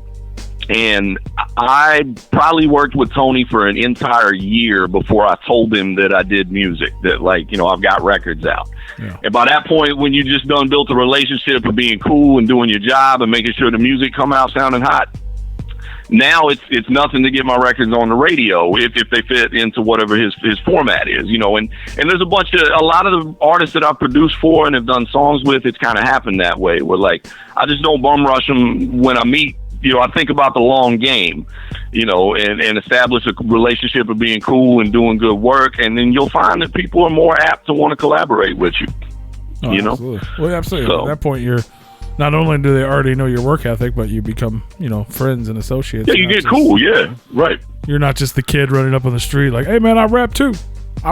Yeah, right. Because that's what so many people do. So, obviously, a lot of people know you, you know, for either Space Lab or just the production you've done. I mean, you've worked with people from Wu-Tang, even like you did the Rock Nest of Monsters. It's a big list, man. Let's see. Yeah, a lot of the people from Boot Camp, Rock Nest Monster, Smith & Wesson. I just finished mixing the new Black Moon album that'll be out Friday. Me and Rusty Jux, as a producer, I did a whole album with Rusty Jux last year called Jake and the Jux Man. Sean Price, God bless the dead, was on my last album, Jake It Till You Make It. You know, I worked with Rock Marciano, Raz Kaz, Master Ace, Shabam Sadiq. You know, me and Elvis Sensei from the Artifacts have an album coming out together at the top of next year. I know I'm forgetting people, you know, Styles P, you know, a lot of folks, Capadonna and Method Man from Wu-Tang. It's a lot of people. I'm always really bad at that question when they're like, "Who have you worked with?" There's so many, I got to make a list one day. No, yeah. But yeah, no, it's really great, man, because, like, you know, all these people, like, I'm a fan of their work. You know what I mean? I'm a hip hop fan first, so no, it's always dope. The list is insane. Just like you said, you can't even remember it all. It's nuts, and like, and to know all those people and how huge they are, especially like, you know, the East Coast scene and the New York, all that, like, it's a lot of that stuff's huge, and like you know, it's like where hip hop was born, and there's so many influential people out in that area. And to think, like, you know, a lot of people may not know that you're the man running the board. You know what I mean? And now you're starting to get a name out there, you know, not only as an artist but as the producer other places. Word, man. It's dope, man. It's a long time coming, but, you know, I've even with the bumps in the road, I've enjoyed the entire ride. Oh yeah, no, that's awesome. That's an epic list already, and I feel like it's only just the beginning. Yeah, man. We actually heard, or me personally, I actually found out about you through Lex. Like, Lex hit me up and was like, "You need to check out my boy," and I was like, "Oh, word, man, like, yeah." I got a dope song with Lex on the new project. I got a new EP out called The 100,000 Air Hobo, and it's not too many features on the record. Sadat X is on there, but me and Lex and Hexmaster got a dope joint called Violent Stupidity. I had linked up, I'm trying to think, I want to say it was my man Rock Mecca from Queens that had put me up on Lex's stuff, and me and Lex, you know, just hit it off and got cool, and he came by the lab and laid down some features for some other artists, and then we made that song, and I was just real happy with the way that came out, so I ended up putting that on the EP. But you definitely see some more work with me and Lex coming in the future, man. We definitely got some new stuff gonna come. Hell yeah. Yeah, no, that's super dope. Like he told me about you, and I wanted to check you out, and then I actually saw that you guys had done stuff together. Like, I saw a post of him at the lab and stuff, and I was like, you've done all these things. You have this giant list of, you know, huge artists and like influential rappers and MCs, and at the same time, I didn't know who you were. And then Lex the Hexmaster, you know what I mean? Like, so now it's like you opened me up to a whole list of people that I wasn't, you know, on, but at the same time, hopefully we can open you up to a bunch of people that were bumping Lex and listening to like the underground Juggalo type thing, and they're like, well, shit, who's this Tennessee Brooklyn boy? You know what I'm saying? So, but that's what's up, man. I welcome all listeners from anywhere, man. I'm with it, like, you know, and that's the thing. That's the cool thing too, that you know, even a decade later, like there's still new people that are getting turned on to it every day. And that's why I tell artists, like, you know, you just have to put in some sort of legwork every day, whether it's, you know, keeping your social media updated and interacting. Even if you only got 300 fans, like, interact with those fans and make those people feel special and feel like they're along with you for the ride. And, you know, it will begin to snowball over time. And I love getting opened up to new audiences because, you know, obviously a lot of the work I do is lumped in with, you know, the New York underground boom bap scene. And that's, you know, for the most part where my heart's at. Like, I'm a dusty, sample-based, you know, hard drums kind of dude. But as you can hear in the accent, like, I'm also from the South, like, you know, and I love a lot of Southern music. Like, it is increasingly common, you know, to see me riding around to 3-6 Mafia or Master P or, you know, like some, you know, some wild down South stuff. So, you know, on the new project too, I kind of tried to balance those two out a little bit. Like there's traditional, like, New York boom bap sounding kind of records. It's still got my weird, you know, twist on it, but then there's songs where, like, I'm pretty much just going in on a trap beat, you know, and especially coming out of the community that I come from in New York, there's a lot of either people trying to imitate the South or blaming the South, like the South ruined hip hop. And I just always feel like, you know, all the scenes from all over, you know, can do so much better working with each other instead of against each other, you know. Absolutely. So I'll be calling the shit boom trap sometimes, you know, to where, like, it's trap beats, but we're going in and rhyming bars and, you know, so. Yeah, that's kind of like the sound of your, with the first single off of the 100,000 Air Hobo. That just came out. $50 haircut. Yeah. That's literally the sound of that music. It's that's kind of what I was going for. Like, yeah, exactly. I got to get a $50 haircut tomorrow, man. I'm glad this is over the phone, man. Yeah, but no, we just put that video out the other day. Hell yeah. Yeah, it's definitely dope. Go check out the video and peep the music. But yeah, it's definitely one thing that I've noticed about you. You know, the little that I've listened is, you know, obviously you're a serious artist, you're a serious producer, but you don't take yourself too serious, and a lot of it's comedic, including, like, you know, the song titles or even, like, the album titles. You know what I mean? Like, well, yeah, they're out there, yeah. Oh, but that's dumb. Like, it makes it fun. Like, me as a listener, like, not knowing you, I'm like, oh, what the fuck is this? And I see these names, and I'm like, I gotta click that. Like, you know what I'm saying? Like just, I mean, the album title alone, but then, like, you know, you did the one with the other guy. It's Jake and the Fat Man play. Like, what in the world? I love it. Like, that's dope. It's a lot of things, man. Like, you know, I don't like to take myself too seriously, man, because finding humor in life is one of the things that keep me from jumping off a bridge. You know, but also I find a lot of times if you can make people laugh, you got them. You know, whether that's an audience, whether it's a crowd, whether it's a girl, whether it's whatever, like, if you can make somebody laugh, like, you've kind of begun to reel them in a little bit. So even with the $50 haircut, like, you know, with that hook being so deadpan, you know, comedic, you know, if I can make them laugh during the chorus, then when it comes time to the verse, then maybe they'll listen to my bars.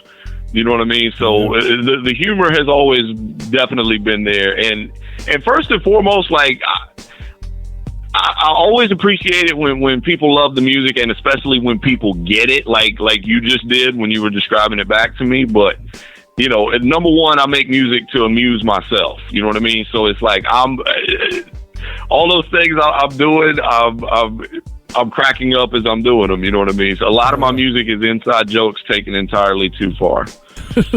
But it's cool. It's cool to see, like, you know what I mean? Like I said, like, if I don't know who you are, but then I see, like, I'm like, oh, this got to be fun. Like, Jake it till you make it. Like, okay, like, what's this guy up to? You know, it's just. Word. But I dig it. It's cool to see, because a lot of people would take themselves too seriously, especially, you know, knowing that you're in the lab every day and you're working with all these artists. You're obviously a serious musician, and a lot of people would take themselves super serious.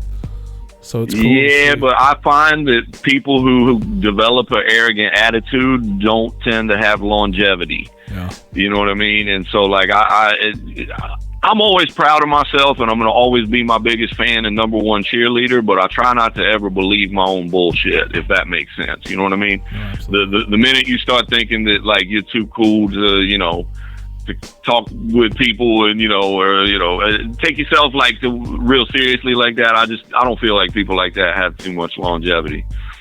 No, I definitely agree. It's definitely it's a refreshing to see, to be honest. Yeah, man. So I guess tell us a little more about like Space Lab and how like that is it like how is that received? Is that more, you look at it as a label with all these other artists like that you have? Well, yeah, we've always put out music by other people. Like you know, there's other artists in the Space Lab crew, like my man Cypherface, Ali Ox, you know, the group Gotham Heights, Caesar Van Gogh. You know, we've released, I just counted it up, the 100,000 Air Hobo is actually, the catalog number is SPC 049. So that means between albums, mixtapes, EPs, and singles, it's the 49th title that we've released. You know, and not all of that is my, you know, is my Jake Palumbo albums. You know what I mean? Like I've got 4, 5, 6 projects of myself out. I got a couple group projects. Me and Cypherface did an album called Moonshine Burrito a couple years ago. You know, there's the Space Camp compilations, and then we've also put out music by other artists, like with Rusty Jux, Jake and the Jux Man, with Rock Mecca put out Iron World. You know, we've released, you know, Shabam Sadiq put his Darkness joint out with us. You know, so and in the future, like, there's going to be other projects that of like me producing a full project for a specific artist and things like that. Like Space Lab existed to release music because you know, like I said in the very beginning, there was no other outlet to release music, and I always wanted to have a DIY label anyway. You know, we did sign a distribution deal with Soul Spasm about 2 years ago, where you know, they're distributing us digitally and you know, handling some of the marketing and the catalog management. You know, but you know, that's a distribution deal. Like at the end of the day, like I still set my own release schedule and you know, have all that together. But no, I mean, it's a mixture. It's my projects. It's projects I produced for other artists. It's projects that, you know, guys in the crew have put together, and then sometimes it's, you know, one shot stuff that we do with other people. But you know, it's always going to be Space Lab, you know, regardless. Yeah, but it's not. I mean, it's not like a, I don't know, like you would, like someone would say. I mean, it is a label, but it's not like Caesar and all these guys aren't signed to Jake Palumbo. It's exclusive type things. It's just you. No, everybody's things, you know, right? These are no. With every artist I do an individual deal per record. Okay. So, you know, anybody that releases music on Space Lab is free to release music, you know, wherever else they like to. Like, just as with my deal with Soul Spasm, I can release music elsewhere as well. Okay. You know, the freedom to move. Like, I would never, ever try to stop anybody from eating or you know, or doing something on their own. Like, yeah. You know, just like I would not allow that to be done to me. You know what I mean? So, absolutely. No, I find. I was to say at the same time, people have the, like, someone that's not your homie, you know, has the opportunity, like, they can actually come to Sound Lab, get production from you, get mastering from you, and you can actually release their record physically and digitally for them without having to go anywhere else, right?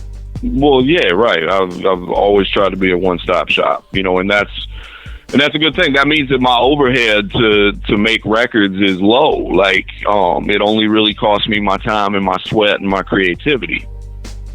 You know what I mean? Because being able to have the studio, record the vocals, make the beat here, you know, mix and master everything, and not have to outsource.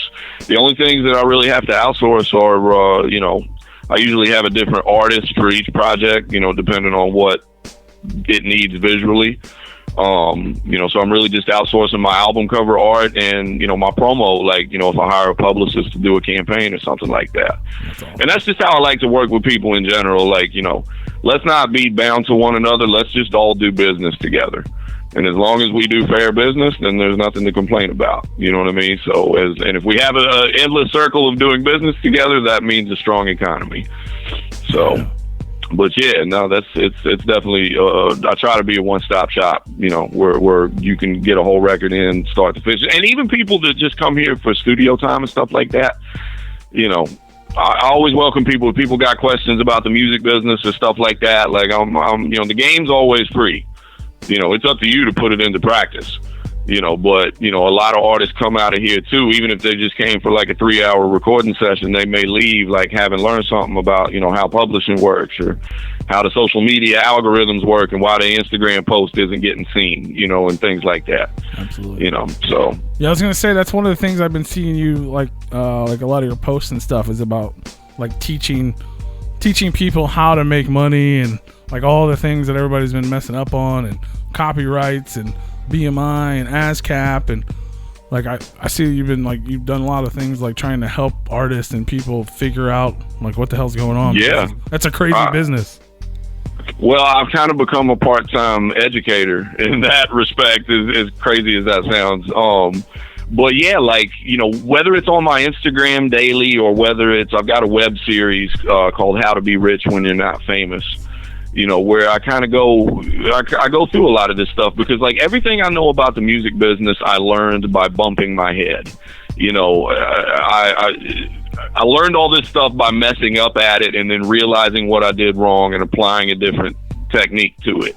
You know, and I think a lot of times artists get really, really frustrated and discouraged when they don't necessarily have to. Like, you know, I did an episode about social media algorithms because I see people like, oh man, nobody's supporting, you know, nobody's, you know, when in reality, they don't know that their post has a 10-minute window, whether it succeeds or fails. And it's based on, you know, when your followers are most online and things like that. So to me, like when I was coming up, there was a couple books, you know, you had Donald Passman's book and Moses Avalon book, but there was really not a lot of information available to teach you this stuff. And most of the people who held the information didn't really want to give it up because I guess they feel threatened. Like, you know, I don't feel that way. Like, you know, like I said, the game is always free. It's up to you to put it into practice and to learn from it and apply it and, you know, and make it work for you. But yeah, that's really important to me. And the other thing too is I think a lot of times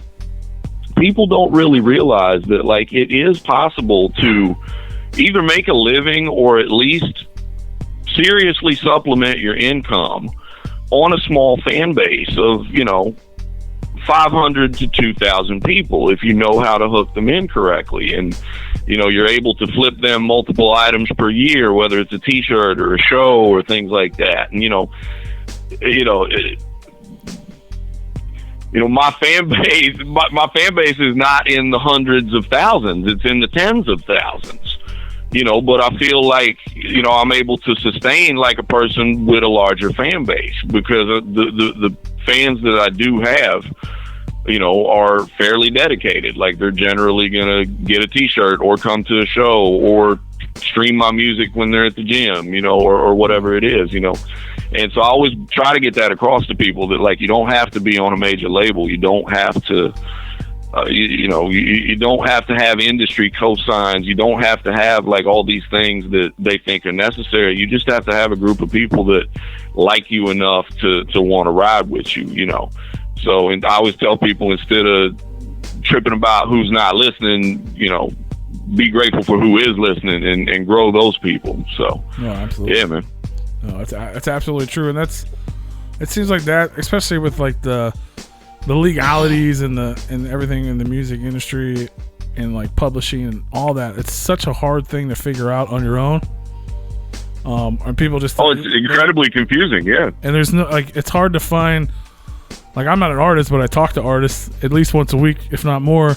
And we've even, you know, talked about releasing projects, you know, like compilations and things like that, and trying to like figure out the right way to do things and publishing and all that. It's like, it's so mind-blowing to try to learn, and then at the same time you don't feel like you can trust people because everybody is out, you know what I mean, labels or entertainment lawyers or things like that, they're all out to get you, it seems like. So it's really hard for everyone has their own agenda. Yeah. Right. No, it is. I mean, but even when you get further, you still go through that problem. Like, whether it's labels, being slow to pay you, or whether it's, publishing mix-ups or things like that. Like, those types of problems never really end. They get a little bit bigger. You know what I mean? But yeah, no, I just try to put the information out so that, if people might not hear it anywhere else, hopefully they'll hear it from me, to encourage people to take a more proactive approach to how their business is handled. And not only that, like, that money's out there, like whether it's your sound exchange or your ASCAP or whatever, like, that money belongs to you. Like, if it's not claimed, they literally, when publishing money goes unclaimed, it is paid out to the top 10% of earning artists. So that means your money goes to the Drakes and Taylor Swifts of the world. The people getting paid get more money because you didn't get yours. Well, the companies give it away as a bonus to say thank you for making us this much money. We'll give you these people's money since they didn't want it. But anyway, it's stuff like that I try to get across to folks, just so they'll try to be more proactive with their business. Absolutely. So, no, it's cool. It's cool to see, like, that was one of, like, it's cool to see you do that. It's not like go to my website and sign up for my service and I'll tell you all the secrets. It's like, here's my post on Instagram. Get your shit straight. Like, that's dope. Word, thank you. Yo, word. I'm not trying to sell people nothing. Like, yeah. Right, Because normally, if somebody doing that is trying to sell somebody something, you're just click my link and take my course. Yeah. It's none of that. Yeah. You're just like, look, this is what you need to do. I figured it out. Figure it out. So props for that, for sure. Thank you, man. I know you mentioned him earlier. A lot of people probably asked you about Sean P., which was one of the bigger artists. He was on your last record. He's one of those people. He was pretty important when he was alive, and now all of a sudden everybody loves him in his passing.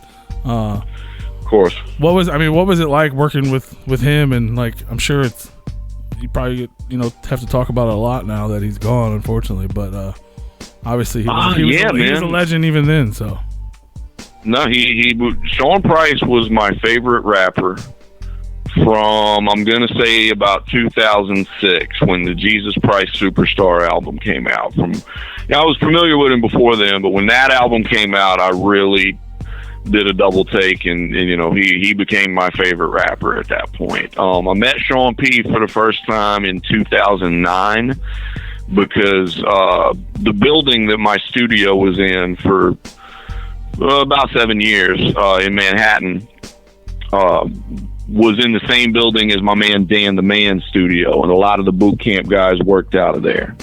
So I first met Sean P. in 2009, and we were supposed to do a record, and his daughter was born, and he went on tour, and some things happened, and we didn't catch up with each other until a little bit later when he started recording an EP with my man Innocent. And by that time I was already working with Tech and Steel and Rusty and some of the other guys, and so Sean ended up coming back through the basement where my studio was at and doing sessions, and he was always a riot, man. Like, Sean Price was funny. People realize it, of course they do, but Sean Price was hilarious. He was just absolutely hilarious. But now he ended up blessing a record called Dikembe Palumbo that is the last song on Jake It Till You Make It. And it was, oh man, that record is really, really special to me. To be able to get a record with my favorite MC. Absolutely. Is just a blessing, And, I played it for Bernadette, I played it for Rock, I played it for, for the whole crew. And, it was an honor to close out Jake It Till You Make It with that one. And I really greatly appreciate Sirius XM on Shade 45 for giving that record some burn. Hell yeah. No, that's awesome. That's a huge accomplishment. And now it's, with his passing, I'm sure it's even more of a... No, Sean P. was hilarious, man. I miss him a great deal, man. He was hilarious.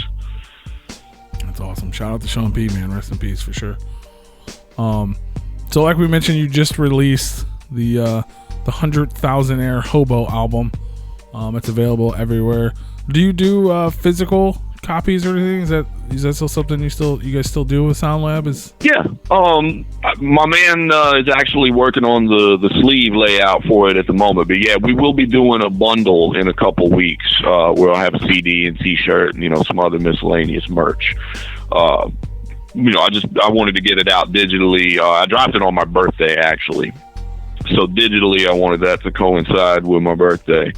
But no, we'll have a CD T-shirt bundle coming soon in a few weeks. Awesome. Well, happy late birthday for that. Yo, thank you, man. I appreciate it. For sure. Trying to see what else I got here. Sorry. So yeah, I mean, obviously with all the stuff, all the people you've worked with and things like that, it's your name is starting to get out there more and more. Sean P, Royce the 5'9" was on a couple of your previous albums. Like, is it more of you working in the studio, being behind the boards, that you're just slowly starting to meet all these different MCs, or? Well, I mean, it's kind of a mixture. Like, thankfully, I do stay very busy in the studio and as a mix engineer.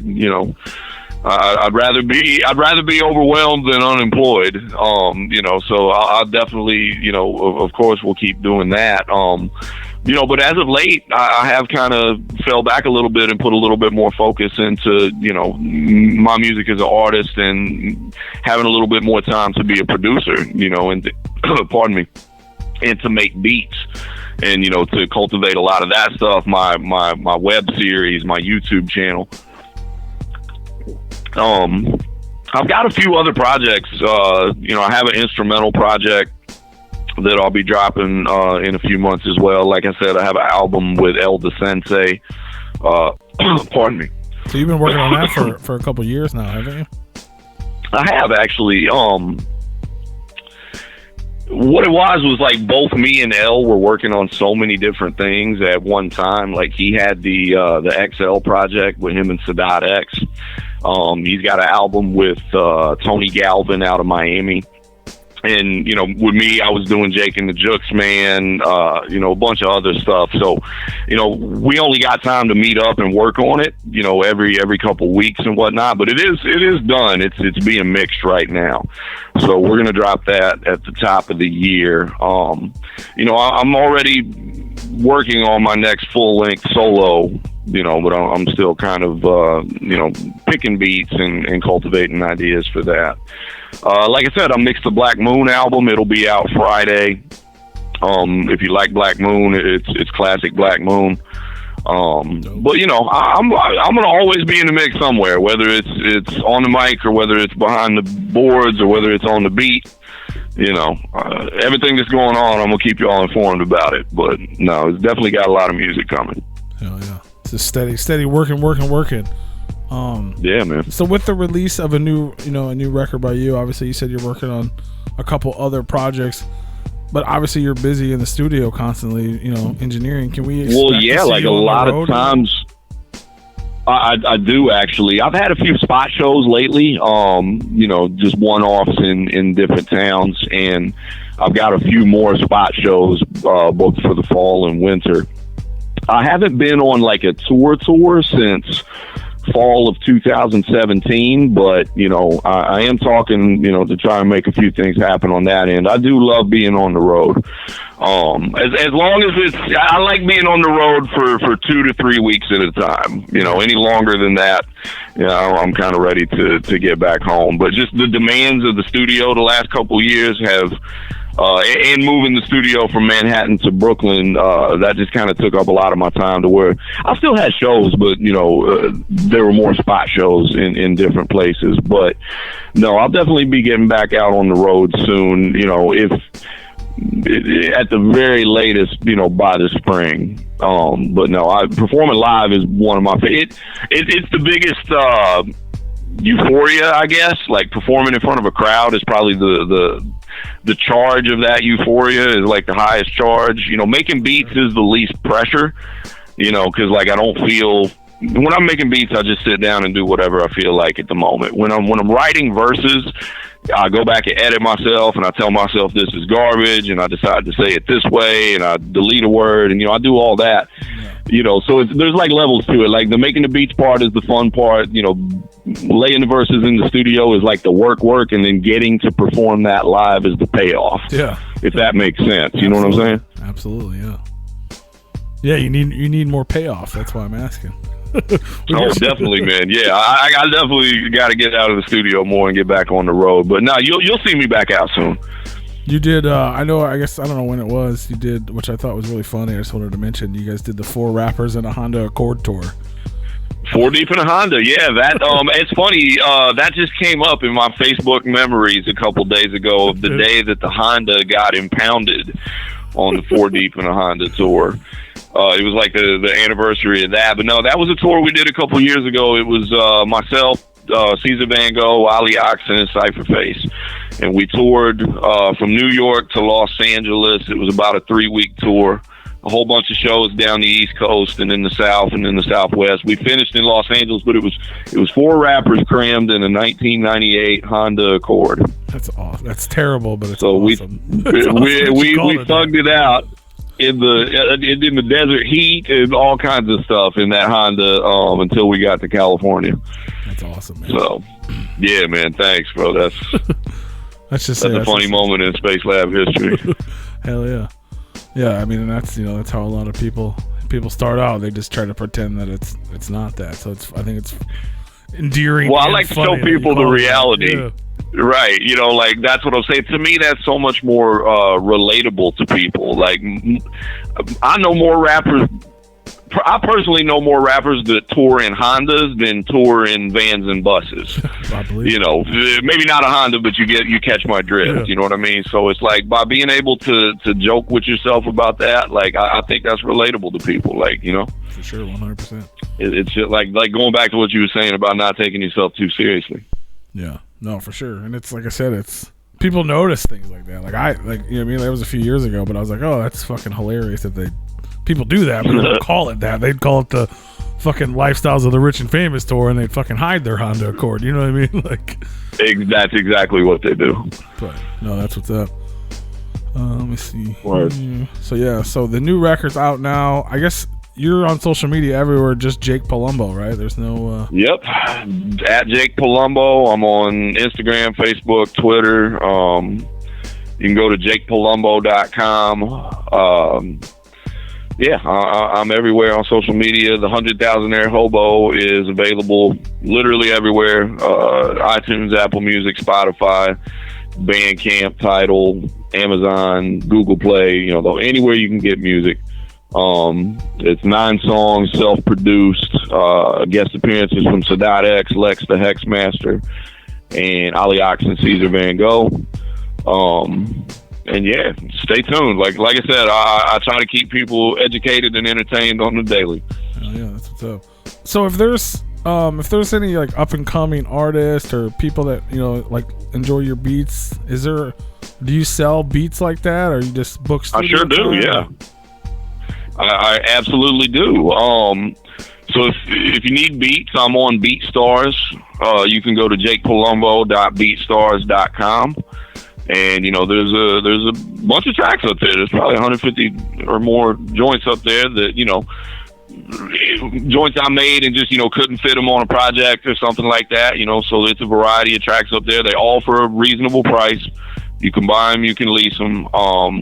If you're in New York, you can book studio time with me at the Space Lab. And even if you're outside of New York, like I get people literally from all across the United States, Europe, Australia, Africa. Like I get people sending me music from all over the world to mix and master. So you can still work with me even if you're not in New York. You know what I'm saying? You can just hit me up and let me know what you're working on, and we'll go from there. But I try to do good work for everybody I do. Try to keep my rates reasonable, and I'm available, But yeah, like I said, I'm worldwide, holler. There you go. Hit them up. Well, I got one more question for you, man, before we don't take up any more of your time. No, you're good.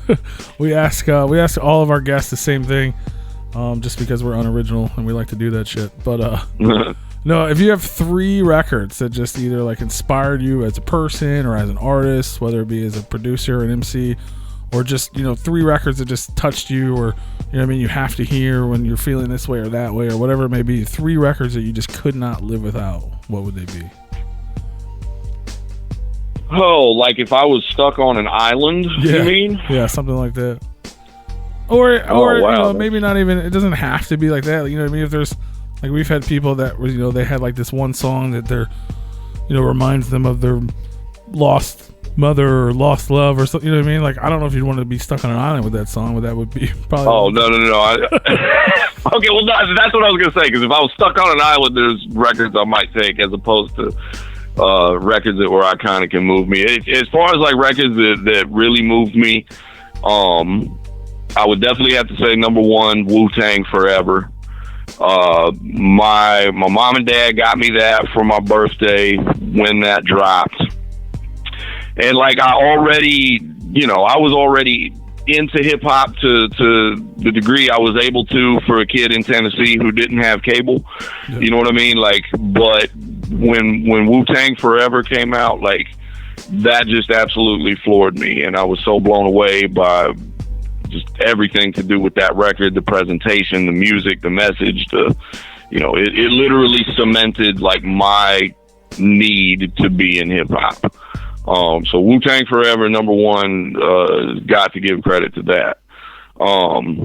Number 2, honestly, I would probably have to say Public Enemy, It Takes a Nation of Millions to Hold Us Back, because that was the first hip-hop album of any significance that I bought myself, as opposed to, like, you know, I got MC Hammer for my birthday one year. You know, it wasn't the first hip-hop album I owned, but it was the first hip-hop album I bought with my own money.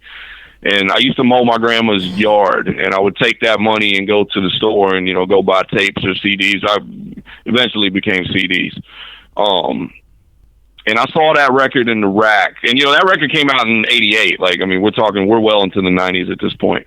But I just saw that cover every week, and it was like Chuck and Flavor were staring back at me.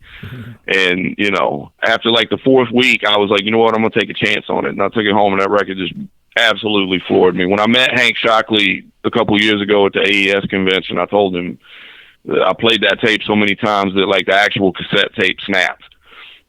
And I still have it. And then number 3, if you held a gun to my head right now, I would probably have to say the very best of Curtis Mayfield.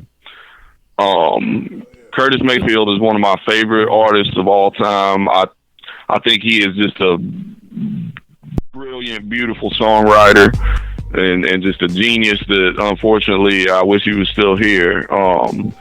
You know, if the day comes I ever get married, I always said I want Move On Up, like the full 9-minute version with the percussion solo. I need that played at my wedding if I ever tied a knot. So yeah, Curtis Mayfield, his best of Curtis Mayfield, because I remember getting that at a young age and that really blowing me away. So that's you could ask me that same question tomorrow and I might tell you something different, but you know, on the spot right now, that's my answer. Well, they're damn good answers, and it's, you know, it's a little. Well, thank you. I like that it's always like an array. You know what I mean? Everybody has to find that, you know, a little bit of different sauce that it all kind of molds together and lets you know who they are a little bit more. Right. So that's dope. Hell yeah, man. Well, I guess we're gonna bump a little bit of that, a little bit of old, little new, a little bit of everything for everybody to get a little taste of Jake Palumbo. You got any last words, any shout outs, anything you want to say to anybody that may be out there listening or thinking about? Yo, man, I appreciate you having me, man. This was a fun interview, bro. Hell yeah, man. Absolutely. Yeah, you can check me out, man. I'm also all social media, Jake Palumbo, jakepalumbo.com. Stream the music. Like I said, if you need beats, mixing and mastering, holler at me. And, you know, or just stay tuned for my funny Instagram post. You know what I mean? Like I said, I'll try to make you laugh and hopefully you learn something. You can laugh, you can learn, you can listen. It's all laugh, learn, listen. Exactly, you got it. You got a little bit of everything going over there. So yeah, make sure you check it out, Jake Palumbo, Sound Lab Recordings. If you need some beats or some work, hit him up on BeatStars. Get some beats and go check out the new record, the 100,000 Air Hobo, and all the old records as well. Get your knowledge up and tune in. But welcome, Jake, to the Replicon Radio family, man. Just Once you're here, I you're stuck appreciate with it, us, man. So you got some shit going on in the future. Like, hit us up. I'm We're coming always over here. for Thanksgiving, right? Hell yeah. Hell yeah. Just make sure you bring some sides. Yeah, I was gonna say word. I'll bring the mac and cheese. Hell yeah. We always need a little southern fixins around here, so. Hell yeah, man. Well, much love. We're gonna play some music for everybody tuned into the live broadcast, and hopefully we'll talk to you soon, man. Yes, sir, man. Holler anything you need, bro. All right, peace. All right, peace. Peace. There it is. There it is. The interview with Jake Palumbo. There it is. There it was. And there it shall be. That man's got a lot to teach to people. He really does, man. Yeah. It blew my mind. What was that in Instagram again? Where he's making all those It's on his Jake Palumbo. Jake Palumbo? Yeah, so if you're like first of all, the dude's huge in the New York scene. Like, I didn't realize. You know what I'm saying? Like, I don't know shit about fucking New York hip hop, to be honest. You know what I mean? Like, obviously I know who fucking Wu-Tang is and shit like that, but I'm not up on the hip hop over there for real. Like most hip hop heads are. I'm not that guy. But I mean, he's basically becoming a legend, and the people he worked with already are. Yeah. You know what I mean? Even just production wise, if you're into music at all, you should know about this man's production. You know what I mean? Like, go buy a beat or something. Like, You should study up on. like that I said, I was East gonna put all those Coast people's names on my record. Like, that be like, Yeah. produced by this guy, also produced by Jake fucking Palumbo. You know what I mean? Like, kidding me? 'Cause that's dope. But yeah, like, that's when I went to his Instagram and I just saw his random post, like, just helping people for no reason. You know what I mean? People don't do that anymore. People that have a platform don't do that anymore. Right. Nobody just gives you free advice. Well, I try to do that here on Replicon Radio. Well, yeah. Well, we do it. We do it. Yeah. We go behind the scenes and tell people things, but a lot of people don't. Well, I mean, because they don't want to give away their secrets. Yeah. You know, that they feel like it's going to hurt their business or whatever the fuck. But a position like that as an artist, it's not a secret. It's not like someone, I mean, unless, like you said, the top 10% get your money. Yeah. You know what I mean? They might not tell you, but that your money is nothing to those people anyway. Right. Here's the fucking, but I mean, you could be like a no-name artist, but somebody's streaming your shit constantly. That one kid in fucking middle of nowhere, Nebraska, that loves your song, plays it while he's fucking asleep. You got a fucking $200-$300 check a month. You don't even know it, but you don't claim publishing. You know what I'm saying? Like, you don't know. You don't. And that's a lot of money to a lot of people. Yeah, it is. If I had a couple extra $100 every month, that would make a dent. Yeah, that's a bill. Yeah. Maybe even two. You know what I'm saying? Depending on the right month, that could be two bills. Absolutely. We need to find that publishing button on ours. Yeah. Yeah. Yeah, we're not artists, though. I mean, me and Rue won't see the money, but, you know, at least you'll be sitting better. At least one of us. Would be like, I wish we could. We should be able to do that. It should be just like music. It should be. Yeah. It's not, but it should be. It's not. Well, that's what we're doing. That's why we're about to stop the YouTube stream so we can get our 1 cent not publishing YouTube advertising dollars that made. Shout out to all our dead subs out there. Fuck yeah! All 2,000 of you, even though there's 2,150,000. I was thinking of a better way to say that. It didn't come out right, so whatever. Fuck you. Yeah. Fuck you. But yeah, we're gonna play a little bit of that music. I'm working on it. We're gonna play some of that, so that means YouTube. Goodbye. Deuces. Oh, fucking go away. Good. I'm gonna find this song by our own break. What song? I don't know. Yes. The name of it. Yes, computer. God. All right, YouTube.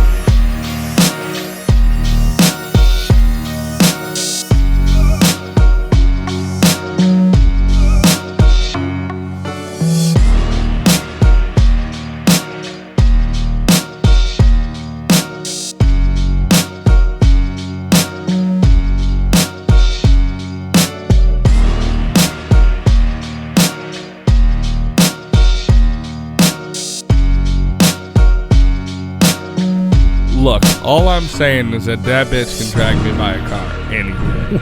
What? I mean, that's what you're into, buddy. Hey, man, I would get tased and go to jail for that bitch. I have no fucking idea what you're talking about. But, I mean, if that's what you want, then do what you want.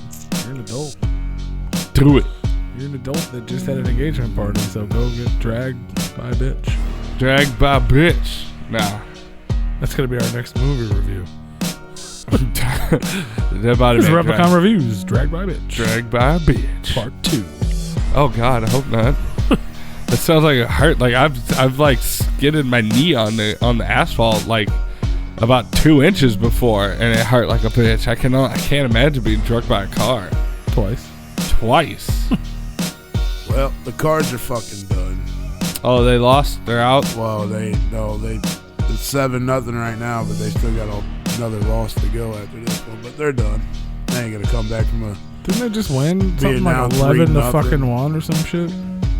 Yeah, but one loss puts them. They're totally done. One loss is the end of it all? That's it. They're done. No, I don't think that's true. The guys that don't pay attention to nothing act like they know everything. It's funny. I know baseball. You don't know shit. I know baseball. You have no idea what you're talking about right now. He was being sarcastic. I was being very sarcastic.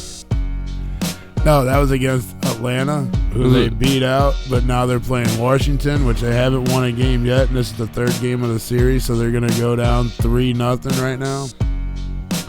And Yeah, it's a 7-game series, isn't it? and they're not going to come back from being 3 down. They only got to win one more, and they're going to do that tomorrow night. Well, they've already lost 3 times.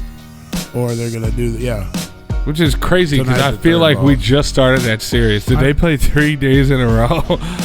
They played, They played 1.5 doubleheaders. No, their first game of the series was Friday. Because I know because my parents fucking went to that game. they played, this is the third game today. Yeah, so I guess they played Friday They played and Saturday. They played a day game. Friday, Saturday, and they played today. Yeah, That's 3. yeah. I guess Sunday was a travel I might day. not know how to count. I think that's 3. I think that's 3 too. Yeah, and Sunday was a travel day, right? Friday, Saturday, Monday. Yeah. Is that 3? That might be That's 4. 3 days. 2? Well, How it's 4 many? days. That's Well, if 4 it's days. 4, then that 3 means games. that How many means- games did they play? Is 4 games they played? 3 games. Three Well, 3 games. Well, if Okay. they played 4 games, then that means they're done because that's out of a 7-game series. Oh, they are done. They're not going to come back. I don't know. 3-game deficit. Crazier things have happened. That's true. Not They are the with the comeback cards, aren't they? They are. No, they're the cardiac card. No, I know that when we have to go into the playoffs, What does that mean? I'll tell you what. What does that If you mean? guys What would want, that mean? if you guys want to take this bet, I'll bet you $100. I'll even make it more friendlier than that if you'd like. But You I'll can't be bet you, betting money. You're in debt, I'll bet bro. you 20 that they won't come back. I guarantee that they lose this series. Well, I mean, how can I bet against you when I agree with you? I'm just saying. Like I want them to come back, but Sure. I don't. That's why I don't bet on sports. It drives me it's nuts. not gonna happen. Yeah. They gotta go into the playoffs a wild card of a wild card that even thinks that they might be a wild card in order to go deep into the fucking playoffs. I'm not even sure what that means, but Meaning that I'm like gonna they agree had with like you. they had to blow somebody in the back to even think about becoming a wild card to get into the fucking playoffs. They have to suck that bad going into the playoffs in order to have gain enough momentum Oh, no, to they take won. them to the series. they won their division. I know that's where they fucked up. They should not have done that because beat 'em. when they go in first place, they usually fizzle out because they wear themselves out. Like usually by the first series or the beginning of the second series, which Yeah, obviously they're- is what they're doing. They're definitely not coming back. Yeah, you can't go full momentum in. That's just how the Cardinals are. They go full momentum into the postseason. They usually fizzle out about halfway through. I mean, it's fucking ridiculous. This football game's even Oh, worse. baseball. I mean, so it's a cool pennant that Get 'em. that we could fly above the I don't wanna talk about the fantasy. stadiums, but they're not gonna have the fucking banner. Like, I don't even understand how fucking Green Bay's losing this fucking game right now. 13-10 to the fucking Detroit Tigers. Detroit Tigers don't have no fucking body for one. Apparently, they had somebody tonight that's beating them. Fuck. I lost our fantasy football league this week. Oh, Will crushed me. My fucking guys can't perform, so. that My was- fucking quarterback was a piece Well, of shit. if you would actually put players in, listen to me when I tell you to put fucking people in, but you just leave them sitting on the fucking bench. Who are you talking about?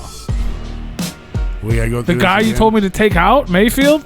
No. That's the only guy that fucking pointed that would have made me win. Really? I mean, you have Edelman on the bench. He got 11 fucking points. Yeah, and what'd your other receiver get? 11 fucking points. What's the other one get? 10? So you could have gained another point. Yeah, but my fucking quarterback is what fucked it up. 26 points. The one I had in got 3. What a fucking idiot. Jack off. You're the fucking That's idiot literally for his playing name. him. That's right. I'm the fucking idiot. I could have had a couple more points too, but I'm the fucking idiot that left him on the bench. Could you have won? No. I think I could have actually, yeah. If I would have put the 2 people in, yeah. Fucking Big Let's Will's see. undefeated. That's stupid. He won't be the next time I fucking play him. I don't know if I play him again or not. Not unless you like win or something, go to something or something or other. Oh, yeah, I don't think we'll see it. I should have won. That's stupid. I was. No, I will get. I will play him again. We're in the same division. Whatever. I beat fucking Monoxide Child this week, so fuck everybody. That's it. You just pack it up and go home. I've whooped his fucking ass, Monoxide, if you're listening. Jamie, tell him. Tell him, Jamie. Jamie might be listening. Paul's probably not. I whooped your ass. I even sent him a message like, fucking whoop your ass. Because he's like the dude. He's the Rue of, you know what I mean, his thing. He loves football. He talks about it all the fucking time, blah, blah, blah. I got 161 to his 89. Oh, dude, you stomped I almost got ass. double, motherfucker. Stomped the mud hole into that ass. What do you have? 161.9, and he has 89.6. El Condo Dick Punch, Mr. Methrick. You got whooped. Let's see. I could have had an extra. Magic Ninja. Replicon Radio, Somebody's bitch. gonna fucking take that out. I could have had an extra 12 points there. And my quarterback sucked on that team too, but it didn't matter. And an extra 2 points there. Quarterbacks suck all around. I do have a lot of guys. I think I'm just gonna fucking drop that dude from my team just because I'm like, fuck you, bro. I'm gonna make a trade with you. I think. I don't trade with people. I don't trust them. I'm actually gonna make you. I'm gonna make you a fair trade. He's gonna trade you for the players that you should have played. Yeah, right. I don't trust people, so I don't accept their trades. I'm just gonna drop this fucking jack off. That's his name. What week are we going into? I don't know why you would have played him against the 49ers anyways, but I don't know things like that. All I know is it tells me who's projected to get more points, and he was projected to get a lot more points. I understand. And I'm pretty sure you said something about putting him in. Pretty No. sure that happened. No, that is not. Oh no, the other guy's questionable. See, I just need to stop fucking paying attention. He's questionable. If it doesn't say fucking 0 next to you gotta it, click on the fucking guy and I read do this click shit. it. It's fucking paragraphs. I ain't got time for this shit. It's time 2 to read seconds fucking to paragraphs read. and watch videos and. You don't watch the fucking video. You just click on the fucking player's name. Oh yeah, Mayfield tosses 3 more picks. That doesn't help me. Yeah, no, but Mayfield heads to the locker room. Let's That doesn't see fucking that help me. game. Shot to the hip on the 3rd quarter. It doesn't actually say. It just says why he's questionable. It doesn't tell me whether he's gonna actually fucking play or not till it's too late, or at all. you gotta pay attention. I don't like football. Oh yeah, I was just on that.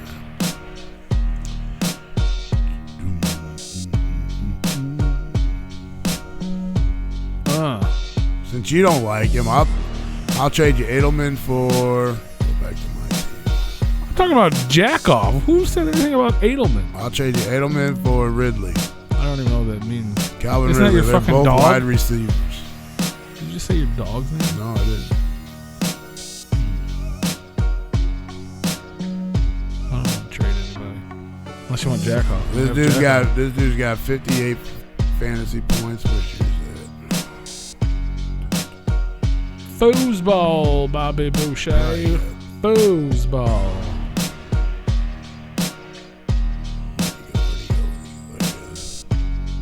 And your guys got 57. That's probably about as even as you're gonna fucking get. Yeah, there's a reason behind the trade, and I don't trust it.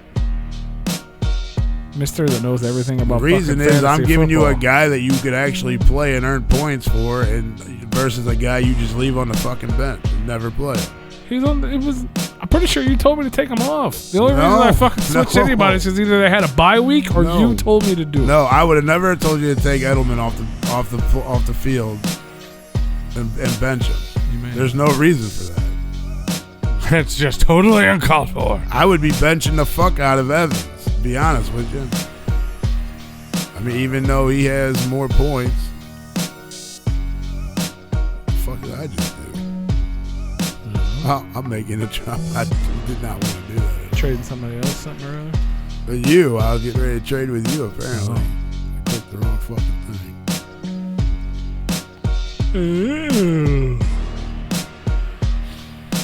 Boom, bum, bum.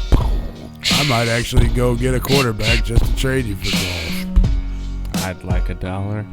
$1? Yeah. I'd rather have $1 back than a quarterback. Yeah, I would too. Who are my quarterbacks? No, you ain't getting neither one of those. That's uneven as fuck. That's the type of trade I want. An even one? Uneven. Oh, an uneven trade? Are we eating the Skittles? I'm gonna eat them. Well, they've been sitting here all fucking chill. I was been waiting on you guys. I wanted to eat them earlier. Oh, let's why? Yeah, Do we why? just eat them, or is there like a game to Well, play? I don't know. You do with jelly beans. Oh, you just eat them. I think you're supposed to eat them like one at a time because if you eat them all at the same time, it's gonna blend all the flavors. Yeah. It doesn't tell you which one's which. I'm gonna assume it's probably one of the blue ones.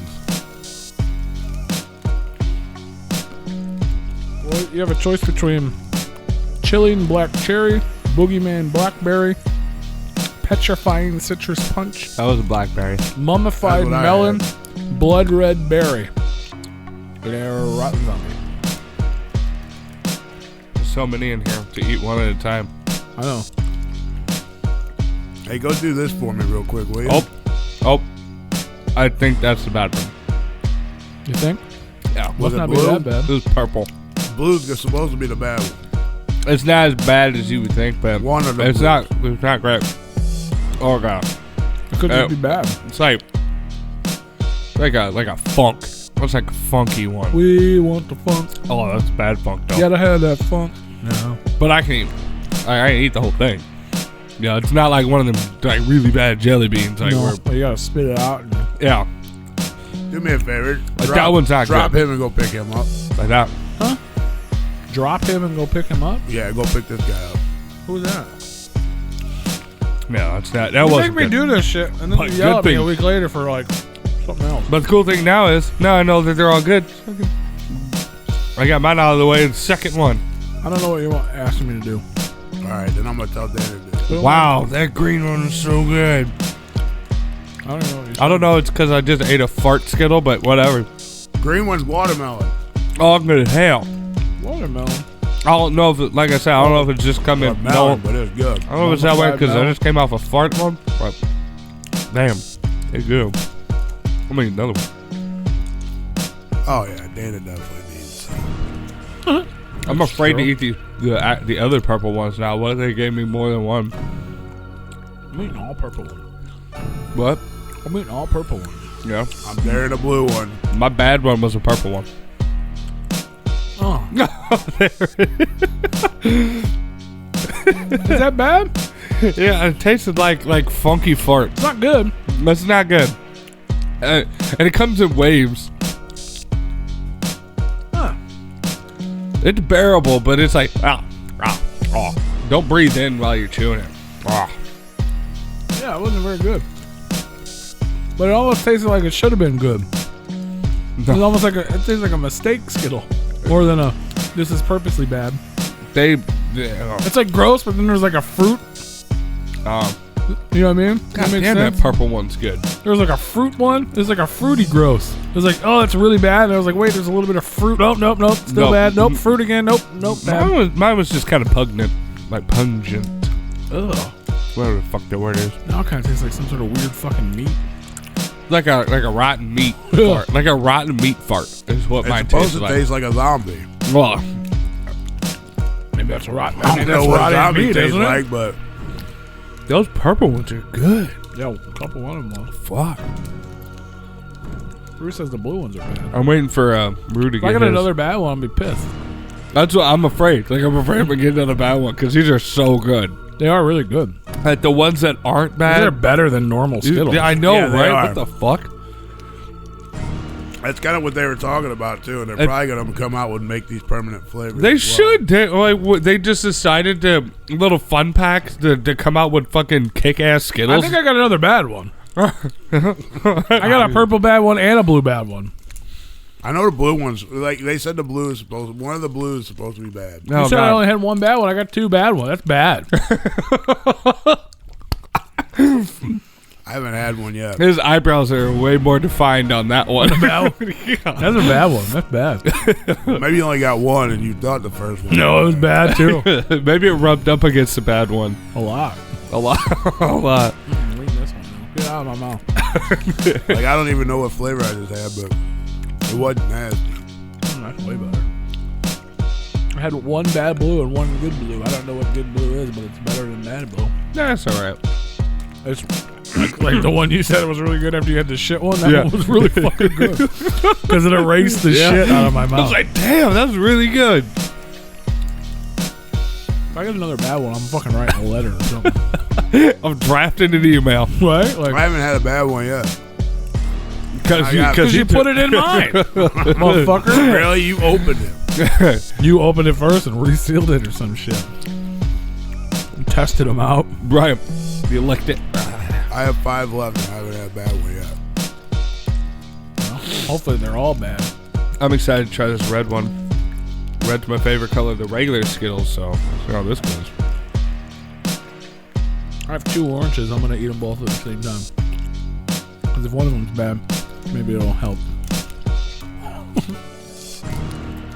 Welcome to Replicon Radio. We eat Skittles live. Hell yeah. I'd love to do that. I haven't had a bad one yet. We might have to do 2 packs next week. Can we get a family size package up in this bitch? No, they only come in the fun size one. No, they have bigger ones. I've seen them at the gas station. Not a zombie. Normal size. Do they? Yeah, not family, but normal size. I haven't seen them. Those are the only ones I've seen. I've picked them up a few times at Circle K, but I was like, why the fuck would I pay money for shitty Skittles? I didn't realize the other ones were extra good. I'm going to be so They pissed. should put that on the package. The other Like, one- yeah, there's a shitty one, but the other ones are extra good. They're extra good. Like, you thought you like, if you like Skittles, I didn't really. these are fucking delicious. I mean, I didn't dislike Skittles, but I couldn't care. These are really good. I'm going to be really pissed if the last Skittle I eat is a bad so one. upsetting. I would be so pissed. That's That what would I'm ruin waiting on. everything. You know? I'm afraid to eat. I have 2 left, and I'm afraid to eat them. I have an orange one and a green one left. Oh man, I got a green and a purple. I can't say I had a bad I'm one. gonna save the green because I know the greens are really good. So is the purple. Okay. How was the red one? You know, it was all right. It tasted like a normal red one. I'm banking on the green one to be good, and I'm going to eat the orange one. That purple one is like bubble gum. I like it. We're good. You didn't get one bad one? If Rue doesn't get a bad one, I mean, I might have had a bad one, but it wasn't bad to me. They all tasted all right to me. well, you wouldn't know if you'd had a bad one. I would think so. It tastes real funky. You ate the whole package and didn't have one bad one? They I got one left. Oh. Fucking better be. I'm going to be pissed. I'm gonna be pissed. Either that or you just fucking like to eat shit. Unless I ate it with like a different flavor, like still like had a little bit of a different flavor one in my mouth, and I didn't. I mean, like you would taste like it's not like knockdown nasty, but it's like oh, that's not good. That's not good. That's a melon. Okay, so he did not get a bad one. Next, get another pack. That's bullshit. Yeah, it is. Could have had one of mine. Yeah, you had 2. And one of them was really bad. Most taste delicious, but some taste like rotten zombie. Oh, some. So there is potential for more than one. Yeah. Dare to try? I did. And they all tasted good to me. Motherfucker, man. That was fucking delicious. I highly recommend the zombie Skittles. It is totally worth weighing out your Yeah, options for on sure. that bad one. Yeah, because the bad one's not. I mean, it's gross, but it's not. Yeah. It's not shitty. I jelly can bean see gross. if you have a weak stomach, you might puke, but it's not that. Dude, it's not shitty jelly. Those fucking things are nasty. They're bad. Like those jelly beans hit hard, and I don't like jelly beans. But like the jelly beans, the good ones are good. Like they taste really good. And like the toothpaste actually really does taste like toothpaste. Yeah. It's So that one's not bad, even but- that was not even really a bad one. Snozberries taste like snozberries. Yeah. Crazy, man. Crazy. Like the Delicious. Rudy Tooty Fresh and Fruity one or whatever. That That one's motherfucker really fire. good. Yeah. That's a big flip of the coin though, because that one and that one like puke or something. Yeah. Yeah. But like is really good when it's good. Puke is really bad though. Yeah, because it's like really hot. It makes shit warm. It's like you've been drinking all night or something. Like everything, your insides are fucking warm. Just where your mouth just gets instantly hot. No, you don't want that. Don't do that. Zombie Skittles though. That's what it's at. 85-105. Zombie Skittles. What about that? Oh yeah. Oh yeah. What do you think? I can't believe you need to fucking another package, man. This is bullshit. Yeah, that is bullshit. I wanted to see what your reaction was gonna be. Probably not as glorious as I would want it, but it still would have been nice to participate. Yeah, for sure. I mean, I did. I ate the Skittles. I didn't know I didn't have a bad one. I opened it. That's a bad one. That was my butt. That's what it tastes like. Kinda. Is that the noise it makes when you eat it too? Yes, absolutely. Zombie Skittles. What? Zombie Skittles. What else what's going on in the underground? Have we talked about the underground at all? Probably not. 7-1. I think that there's like tours and stuff going on. Our homie, our friend, our buddy Mars just released a brand new album entitled The Murder. Didn't we play some of that earlier? We did. No. We did in the opening. It's him and B-Vine. Definitely Collabo. sounds like somebody got murdered. It's different. It's different. Sounds like this. With different music. Yeah. No, that guy's not. He's drunk on Instagram now. He doesn't do that anymore. Yeah, shout out to Chris Calico, man. We know you're probably going through some shit. You're having tough times, man. We love you, buddy. Come on the show. Come on over here. Well, we'll talk about it. Get on our couch. Have we talked? We didn't talk about that at all, did we? No, we didn't. Because, I mean, you know, Does that that I know he's happen? going through some bad times. He could be going through good times. the last part of that video that he posted last night, that's a very upset drunk. You think? Yeah, oh, yeah. I've seen it hundreds of times. Yeah, that's when you're drinking. Maybe and he just realized he was being stupid by driving after drinking. Maybe. That's very And that's very true. Or maybe, you know. But mics and stereo speakers. Wow, they have that going on in the underground? Shit.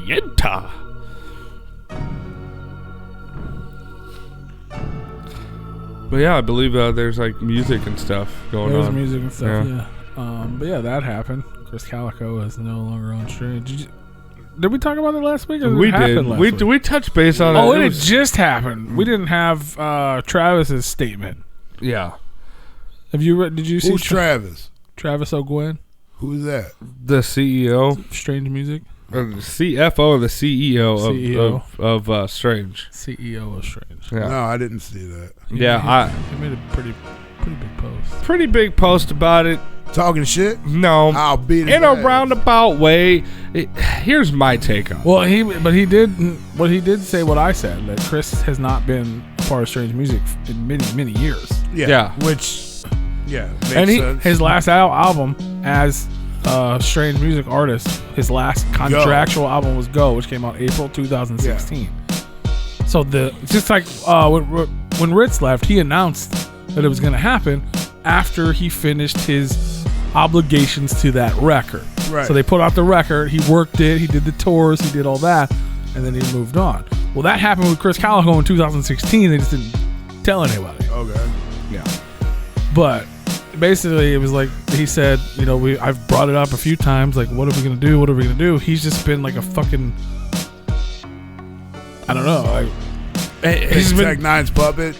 well, I don't know about that. His but- post kind of seemed like he was just covering his ass. I wouldn't say a puppet, but I would say because hype man. Baby. Travis made a post saying that, oh well, he hasn't been on a contract and we've been trying to work it out. I've tried, but I've tried to reach out to him about it several times, and we just never linked up on finishing out a contract. basically what I'm taking from it is that he's trying to say, "Oh, I tried to give him a contract. And I bet what happened is that he did not." And Chris was like, "Yo, what about this contract, Even man?" if he did try to give him a contract, it was probably a shit fucking contract to begin with. Maybe. And he probably, because everybody knows Chris Calico deserves a lot. Yeah, way more than what he's getting for what he's done with Tech and for Tech over the fucking past decade. Yeah, definitely probably needs a whole lot. Yeah. Probably just as much. They need to bring out a second spotlight is what they need to do. Probably just as much as fucking Tech, in all Absolutely. honesty. I mean, the dudes. I know Tech had that fucking label before Calico came along, but Calico came along and made Tech a lot better being his hype man. Yeah. I mean, you don't his take songs were a and lot not just better. live, like the we talked about it before with the just Yeah. that alone. No. What's Tech Nine without the cha? And the singing and the singing Calico behind him. I mean, come on, like you have to give the dude. You have to give credit where credit's due. Yeah. I think they I'm both sorry, should upon be. reading this, he was actually already out of contract before that. Yeah, no, they had to do up Before something real Go? quick. Yeah. He was he out of released contract. Go. He was out of contract. Nobody knew he was out of contract. They made a quick agreement to cover that album with the anticipation of entering into a new multi-album contract. But 2.5 years later, they still hadn't. So he's just been working out of contract. You know, and it can't be too bad. I mean, he's doing this. They got the show October 19th, which is in 5 days in Red Rocks. Callie's going to be there I mean, I like Tech as a Don't get me solo wrong, artist. but As a solo I mean, artist? well, he did say that would be the last He's time he gonna performed be with Tech. yeah. Or at least the last time that we know of. I think I got like- more love for Callie than I do for Tech. I like Tech and I like Calico, but seeing Tech by himself without Calico wouldn't make any sense to me. I'm sure he's going to change up his stage. I mean, he has Well, to. a lot of people were saying maybe they think that's the reason he started doing the videos with him hyping himself to prepare for that. Because he did that. He has 3 versions of himself on a video screen without even when Tech? Callie was there, he would still Yeah. not have him there the whole time. Yeah, So he can literally hype himself on a video screen. maybe. I don't think there's any bad blood between Chris and Tech. I've seen a lot of people talking shit and Tech interacting with a lot of people like, no, fuck you. Like, Yeah. I mean, I've seen Tech perform without Calico on stage, which is fine. And he's got songs without him on them, which is fine. But those two have been together for just so long that it's like 2 peas in a fucking pod. You can't just have one without the other. Yeah. So But I do believe that they should have the same fucking spotlight. absolutely. That's my outtake. It definitely shouldn't be a hype man to the did boss. you see the post where Tech was like, somebody said something about along the lines of what we're saying, like how he deserves more and yada yada yada. And Tech like went off on a fan and was like, "Fuck you, motherfucker! Like we do this and we do that and we do this, and he's in the same fucking situation I'm in, and we rock the same fucking shows and we do the same fucking thing." I agree with that. But why isn't he getting the love? But he's like, it's not like we don't do it. We do our part. Why he ain't getting the fucking love? He ain't getting the fucking love. He ain't selling the records. He ain't selling the records. What more can we do? But he was like going off from people for being like, put him out there more. I mean, But it goes both ways. That's a hard thing. In all honesty, Tech puts him on though. Yeah, Tech puts his ass out there. Oh, he does. I'm not going to take that away from Tech. Not one bit. Tech put Calico on the fucking map, put him out there in front of faces. And Now, as of late, he's been like giving it. He's like, here, you do several of your songs during our set, or Tech's set, and like so Tech will go off stage, and then Chris will perform several of his songs, and then Tech will come back out, and so he's been putting them on a heavy. I mean, even the albums that Calico come out with, Tech kept pushing. Yeah. Kept pushing. It was in every fucking CD you went and bought. They were there, fucking advertising. Yeah. There's posters that Strange Music put out with this shit on there, posting them. I agree up. with that 100%. Absolutely, he does, and he put them on even at the shows. He later on, like the last few years, he even gave him a spot. Like here, this is. It was probably just a wardrobe change, but still, he gave him a. You know what I mean? It's just Cali by himself. Yeah, it doesn't matter what it was. It was, hey man, you're But gonna go ahead and do these songs while I to go play do the this. devil's advocate at the same time, Chris Calico was being put on through Tech Nine's career. Like he was Tech, you know what I mean? It wasn't. You didn't go to a Chris Calico show because you loved the Go album. You went to a Tech Nine show and hoped you got to see some Chris Calico. You know what I mean? Like the career path is a little different because most artists don't do that. You're not like when ABK was Blaze's hype man. Once ABK became his own artist, he didn't show up as fucking Blaze's hype man for tours. He went on his own tours. Yeah. How many tours have Chris Calico been on? One that I know of. Yeah, maybe. I went to that tour. Maybe 2. He may have done another one. I know, or just some spot shows here. or something. He You know what I didn't mean? come here. So not that I'm not knocking. That's his decision. But a lot of people do go to Tech show knowing that Calico's going to be on that stage with it. For sure, but what I'm saying, like to devil's advocate to Tech's thing, like we tried, we pushed, we did, but at the same time you did, but you didn't because you're pushing your product. He just happens to be involved in it. You know what I'm saying? Like, sure, they marketed Go, but Go didn't get a major tour. You know what I mean? It never said Tech and Chris Calico. Chris Calico didn't Tech play with Calico, 259 dates in a year. He did, but he didn't. It wasn't his name on the marquee. Right. It wasn't his tour. He's always been the opening act, or not even the opening act, just part of. Well, sometimes he was an opening act. Sometimes he wasn't. The last couple of years, he's been part of the main act. But he was Tech Nine. It was Tech Nine. Tech Nine went back. Like, how many times have I given you tracks. shit for other rappers, not Tech and Chris, but like, I can't even think of a fucking example right now, but. Should have brought the list. Right. Right. Yeah. But like, you'll say somebody's name, like plural or singular. And I'm like, bro, there's like 5 people in that group. And you're like, oh, I didn't know that. You know what I mean? Same type of situation. Sure. Chris Calico was a member of Tech Nine's band to probably 75% of the people because people are idiots. People don't pay that much attention. You know what I mean? If you're just a generic Tech Nine fan, because Tech Nine has millions of fans. It's way bigger than the underground scene. Sure. Underground people pay attention. They know, even a lot of those are stupid, but majority of the underground pays attention. I think you just called me stupid. I'm not sure yet. No. one out of 3 underground fans pay attention. More so than general public. No, 2 out of 3. That's the whole thing. Like, a lot of people are always like, the Juggalos are so dope, the underground people are so dope, because they follow you. They know what you're doing. They're into it. Yeah. Like generic fans are not. They love your music. They love your new fucking single. They don't know the fat guy singing next to you is also his own thing. They're like, oh, that guy's dope. They might even know his name. They still don't go out to, you know what I mean? So he's Cali Baby is so good. I got a prime example of that. So me being within a lot of underground music and learned a lot about it, listened to Tech for many years. Well, the bar that I used to hang out at, there was people starting to get on to Tech, but they didn't know Tech like I knew Tech, like the shit that I know of Tech. Yeah. Like the Angelica fucking album. Like nobody knows about that shit. They heard Hood Go Crazy. Yeah, they hear the newer shit and they're like, oh, Tech this, Tech that, and then I had somebody try to tell me that Tech didn't sell, or what, Tech didn't go mainstream went Tech, and I'm like, no, that's absolutely bullshit. I said, you can look at it however you want to look at it, but in the underground industry, which he wanted to create a new path, so he started changing his fucking music.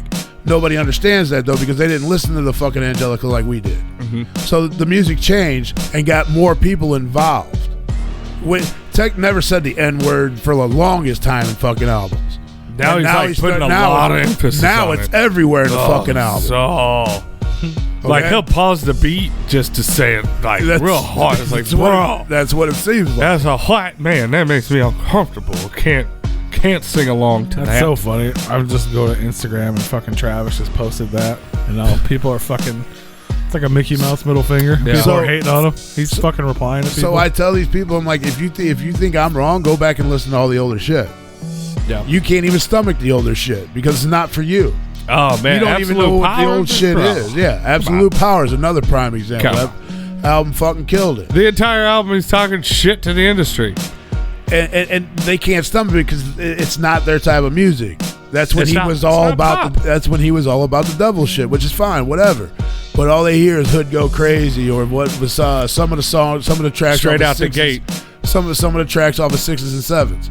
Phenomenal fucking albums by any means, you know. The problem is that's what's getting more involved is the mainstream. So yeah, you were absolutely right. The mainstream is going tech because tech is putting more mainstream fucking music out there, which there ain't nothing wrong with it. You grow the fucking industry. As long as you put out good music and you still don't forget where you came from, I don't give a shit. Exactly. You know? I don't Whatever. give a, I don't give a fuck if this motherfucker be's a judge on American Idol. I don't give a fuck. Yeah, More fucking props to you, come bro. out with your own laundry That'd be soap. so dope. Do fucking mystery I mean, boxes. I think love it- American Idol. I mean, I think it would. I would probably watch American Idol if that was the case. You know, I don't watch American Idol because I don't get the concept behind it. Mhm. You know, people don't work as hard as they should, like they had to get a break.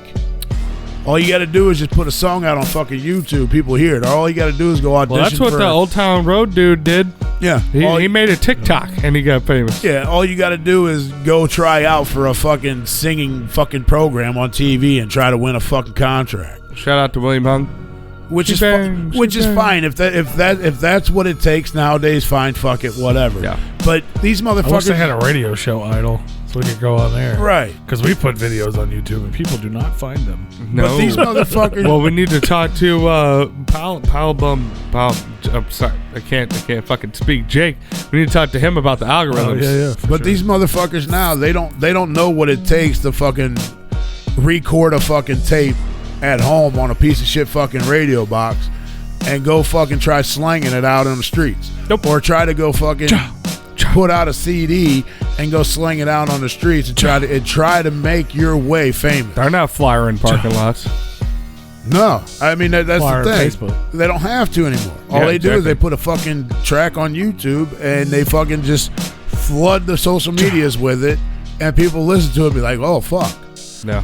Like your boy fucking Mercules or whatever. Hercules, he went That- he went viral. Yeah, I mean that's exactly what he did. That's I mean, what he I'm not did. saying that he doesn't know the struggle or hasn't had to learn the struggle, Yeah. but that's what got people's attention was Well, him that's what, flooding the that's social what, media. That's what caused the blow up. Like it was one of those that like he's been grinding it out, and then like he came out with a couple dope covers on Facebook, and it went viral, and that's what sparked it. No, and Yeah. the dude is good. Oh yeah. The dude is fucking phenomenal, and props to him that you know he studied and took the time out to Yeah. push his product through social media. Oh yeah. He definitely he landed right in the niche. And I area, guess that, you I know? guess that's kind of the same as flying fucking parking lots. You're flying fucking social media, Yeah. which is great. You know, I mean, it's hard work because you're fucking up doing shit fucking constantly. I get it, but Yeah. at the same time, man, it's just like Justin Bieber, prime example, fucking YouTube star, like, and he got a big old fucking break, and That is true. he's one of the biggest fucking musically talented people out there right now. I don't think he's put out music in a while though. Well, he got I think married. he's and a- shit. Yeah, he does like features and shit. Yeah, Does He he? pops Yeah. up, yeah. Baby, baby, baby. Oh, Yeah, I don't. I mean, baby. you know what I'm saying? I don't. We obviously don't know the details of everything. We just know what fucking Travis said.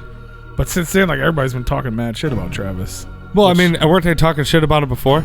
Travis? Yeah, don't they blame him for anything that goes wrong with strange music? No, I don't. Never. I mean, I well, thought they blamed him for cut leaving. I thought they've always blamed Zach. I've for never sure. heard. No, I thought they always blamed Travis. I've never really seen a whole lot of people that mad at Strange though. Never. Well, not it's strange, but Travis. I've Or Travis and Travis in general. Like, I remember people like were kind of like, "What the fuck you mean you're signing your daughter?" I mean, I know he got a little bit of flack for that, Yeah. but it wasn't like hate. No. People are like, "Fuck you, bro." Like Yeah. even on his comment explaining it, people were like, "Oh, okay, so you offered him a shitty contract," and he said, "No." It's basically what you're telling us in 6 posts. In all Yeah. honesty, though, I mean, here's another example. Strange music. They pushed the fuck out of Stevie Stone. Why can't they do that with Chris Calico? Why can't they push Calico shit just as much? They- For granted, he hasn't been under contract in a while. Maybe that has a little bit to do with it. I mean, they pushed even him, when man. they- it's just a different And type of way. when the Go album came out, they really didn't like follow it. But yeah. I mean, yeah, they put him on leaflets, okay, but they don't push him as hard as they push some of their other artists. I mean, like McKenzie. basically, I'm probably gonna piss off a lot of people when I say this, but they push Calico as much as they push Big Scoop. That in all is true. honesty. That is true. It's just that Calico is standing in the spotlight next to Tech, but they're not pushing him as as Calico. They're pushing him as Tech. Yeah. And I'm a fan of Big Scoop, be honest with you. I know you love Big Scoop. I like some of his fucking- songs, but That last album, what was it? The fucking Hog fucking what the fuck was the name of it? Boss Hog or something. do it for my dogs. Yeah, that album was actually badass because it had a lot of old style fucking beats in there, which is what I like. Mm-hmm. Which was dope. But yeah, they didn't push that. Those bitch of my dog. Yeah, I don't know. I want to know Chris's side of the whole thing. But I mean, obviously, it's been something that's been going on for a while. Like I told you, I knew that he was not part of Strange, and I knew they had like, a few back and forths or whatever. And like he had, from my understanding, he had threatened to leave a few times, like Hog, that's all it trying was. to work It's called shit Hog. out and whatever. So I don't Big know. Scoop's Hog. That's all it's called. It's called Hog. I hope after all that time, it just didn't come down to the motherfucking money, the motherfucking bitch ass money, like. Motherfucking Yeah, and I don't bitch think- ass I feel like that's what money. it is. Not on his, like him getting ripped off for so long. Like, well, y'all fucking, you know what I mean? Because you get to a point where it's like, well, who's right, who's wrong? Like, Yeah, because when you obviously when you start out, when Chris Calico was nobody, he was just a dude, and they, you know what I mean? They all collaborated together. Obviously, they're in a different place now. You know what I mean? True. So, how many times do you get fucked up? I'm not saying this happened because I don't know his contract or the details, but in that situation, I've heard about it a million times. How many times do you get fucked over or not get paid what you're worth because they're the ones that helped you out when you were nothing? You know what I mean? Like, how many times do you just go along with it before you're like, okay, Or taking it's my advantage. turn? Yeah, like, Or taking advantage of friendship. like, gotta when does look it, out when for does it you, switch? What's what I'm saying? Like, when's enough enough? You know what I'm saying? Like, if you're nobody and your homies bring you up, give you everything. Sorry, I was touching the wire. Yeah, it was. You know what I mean? Like, not that they didn't create your talent, but they put you on the platform. They gave you the pedestal. You know what I'm saying? If it wasn't for Right. Travis and Tech 9, would we know who Chris Calico was at all? We don't know. But, you know what I mean? So obviously he probably didn't have, hey, we'll help you out, blah, blah, blah. Here's the fucking contract. It's like, you get a percentage or whatever, yada, yada, yada. You're probably not making a ton of money because you don't deserve a ton of money. Nobody knows who the hell you are, right? So when you get to the point later in life, you're like, okay, people actually know me now. Do I get paid more? Right. Well, we'll pay you for you're doing the tech show thing. Blah blah blah. Okay, here's a little bit more money. Okay, I want to do my own thing. Well, we need you here now. Okay, cool. Pay me more money. Like I don't, you know what I mean? Like, Right. or I want where's my part? He made $1 million. I made 10,000. Why? Right. You know what I mean? I don't know if that's what happened, but it has to get to a point where you're like, it's my turn. I deserve some too. Slice a little bit more off the cheese, Yeah. man. Can I have a larger slice of that cheese now? Like, I made the cheese. Yeah. You know what I'm saying? Like, before y'all made the cheese and gave me a piece. Now I'm making the cheese. I would like a larger piece of it. Can I please get some more cheese? Yeah. Apparently there's a new fucking Big Scoop album released in 2018. Duality? I have no idea what the fuck that is. Duality. Yeah. So, I don't know. But I don't know the details. I mean- Hopefully Chris is okay. Hopefully we hear his side. Hopefully he fucking has a fucking Chris Calico website popping up soon so people can fucking support him because they took all of his stuff down. Well, reach out to him. See if he'll want to come on the show. Yeah. I mean, now, like I said, now that it's not strange. I we mean, can you actually know have he him on. got paid for all the features that he did. He had to. I don't know. I mean, You just can't do a feature. maybe and be he like, had, "Oh, maybe don't he worry had about some kind of paying." shitty deal like Twisted did. You know what I mean? Like where it was like, we're members of Dark Lotus, but we don't get paid to be members of Dark Lotus. We get paid for features. That was their thing. You know what I mean? If a Dark Lotus album went platinum and they made fucking $1 million, they would have only got paid $1,000 to be featured on the song or whatever. You know what I mean? They didn't get back in money, but they lived with it for fucking 15 years. Right. Because these are the people that made them. These were their brothers. These were their family. You know what I mean? Like, it's the same similar situation. But when's enough? You know what I mean? Right. Like, you're literally getting rich off our talent. When is it? And I know you did it. You helped us. You created us. You put us on that pedestal. But now that we're on the pedestal, we're the ones doing the work. Pay us. You know what I mean? Like, when's it the same deal? When's enough?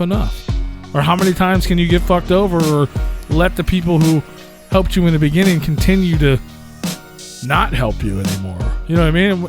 It goes from helping to not helpful at all.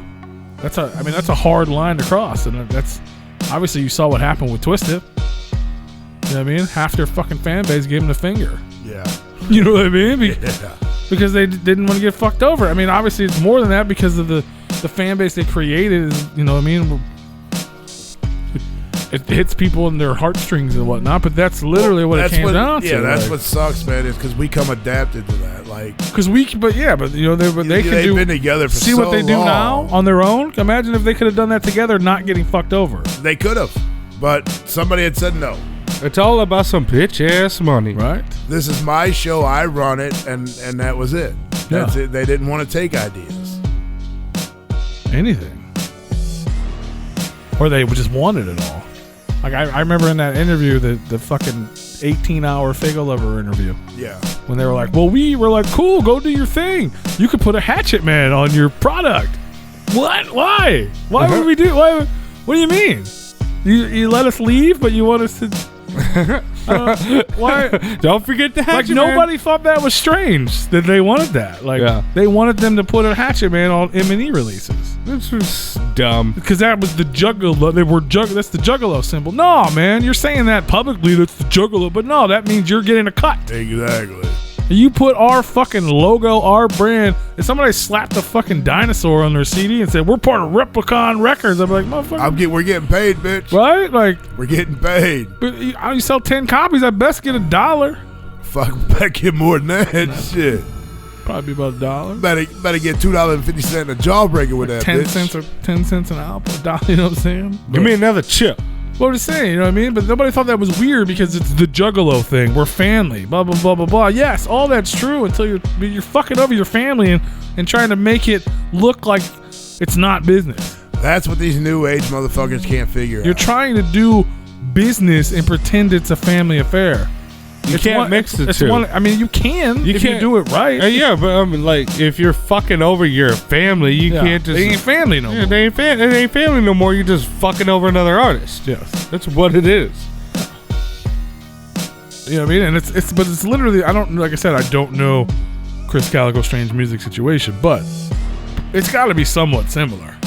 You know what I mean? And that's a weird position because I can't even think of another. Look, who else's career is like that? Who else is, you know what I mean? Because he is part of, if Tech 9 were a group, he's part of Tech 9. The group. Absolutely. Right? Like, and most people, like, you know what I mean? You don't know. People don't know. Maybe we don't know what the fuck really is going on. He flashed a ring, he flashed a watch. Maybe he just got paid and everything's gravy, but nothing's settled yet. Maybe. And so maybe motherfuckers are just making a big deal out of nothing. Could be. It could be a big fucking publicity stunt. Everybody loves Chris Calico, and now his new album drops on Strange. Maybe that's how. Maybe. But everybody said money, maybe fucking that's what he had ICP to and do. Twisted is a fucking work, and He had to. He had to go out and buy a ring and a watch with all the money he just got. Because he got paid. I don't know. Maybe he once he finally said, "All right, I'm out." Maybe he was getting his shit in order. He got his publishing right. He talked to Jake Palumbo. He got his fucking Spotify check. Yeah. You know what I'm saying? Like, instead of Travis getting it for Strange Music Productions, he's got Chris Calico Productions, and all of a sudden he gets a fucking ASCAP fucking royalty check. Wow. Who knows? I hope to God he's getting fucking royalties on fucking Tech with the cha. I mean, you're on every fucking song, basically. You're sampled on every song. Cha. You know what I mean? Either Like, that or he's got a rap verse somewhere, you know? He's on there. He's on at least 5 songs on every album. it just sucks. It sucks, man. Because, I don't know. It sucks because they were like brothers pee and now again. everything's fucked. God damn, are you good? Hopefully not. Your beat is under control today? Hopefully, I mean, yeah, hopefully they're all, I mean, hopefully everything's fine with them. That's what I'm saying. Hopefully everything is fine.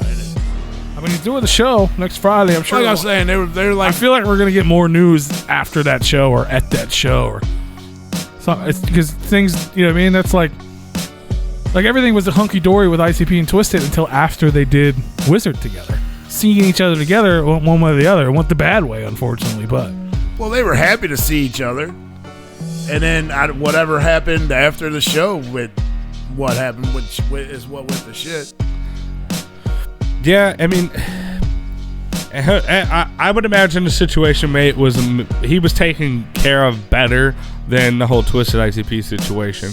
I would imagine that they took care of him better over there. Oh, I would imagine. Yeah, because I mean, he was an integral part of Tech's career, and although you go talk to Cut Calhoun, he's gonna tell you a different fucking story. Oh, absolutely. Cut's gonna be like, fuck all of that over there. Just because I don't think he really understood what it means to get started. Well, on that aspect, I think what was it? I didn't know who the fucking guy was until Tech signed him. And Strange Music signed him. Sorry. Yeah, I think what was it? Travis's post, I think it was. He made mention to other artists that didn't want to pay their dues or pay the label fees or something like that, and referencing other people that left in a negative light. No. Or maybe Tech said it. I can't remember who said it. But. No, I mean, like, when you start out, when you're a new signee on the Psychopathic or you're a new signee on the M&E, you do all the grunt work. Yeah. You dress up as a fucking clown on this stage and throw out Faygo and fucking confetti and shit. Yeah. You pack up all the fucking gear and put it in the fucking truck and load it all up. Mm-hmm. You know, I mean, you have other people helping. It's not like Ouija Mac's the only motherfucker out there doing the shit, or fucking. I don't even think Ouija goes anywhere near anybody else on his label, except for Light. Because I see Ouija doing all kinds of crazy. Isn't he like in LA or something? Well, I mean, he's on tour with them, isn't he? Yeah. And the same with ICP. And the same over at M&E. You know, fuck all them guys. You know, fucking. Lex and fucking Gmo, they're all loading shit up. Even Young Wicked's still helping out, putting fucking shit in the truck and packing shit up. They have to tell him ahead of time now, so that way he puts on his loading pants. Otherwise, he'll split his pants trying to lift his even amp. Boondocks. The only person on that label that probably ain't touching any of that is fucking Blaze. Be honest. Well, because Blaze shows up, does his set, and goes home. He paid his dues. He did. Blaze is the guy that is like, I'm just here. None of them else pay dues, but they're still paying their dues. I'm just here for the check. Blaze was fucking partying hella on New Year's though. He was there all night. He was having a good time. He was there before we were, and we were there like an hour and a half before doors. Yeah. He never left. Oh, he was ready to. It was New Year's. He was ready to party.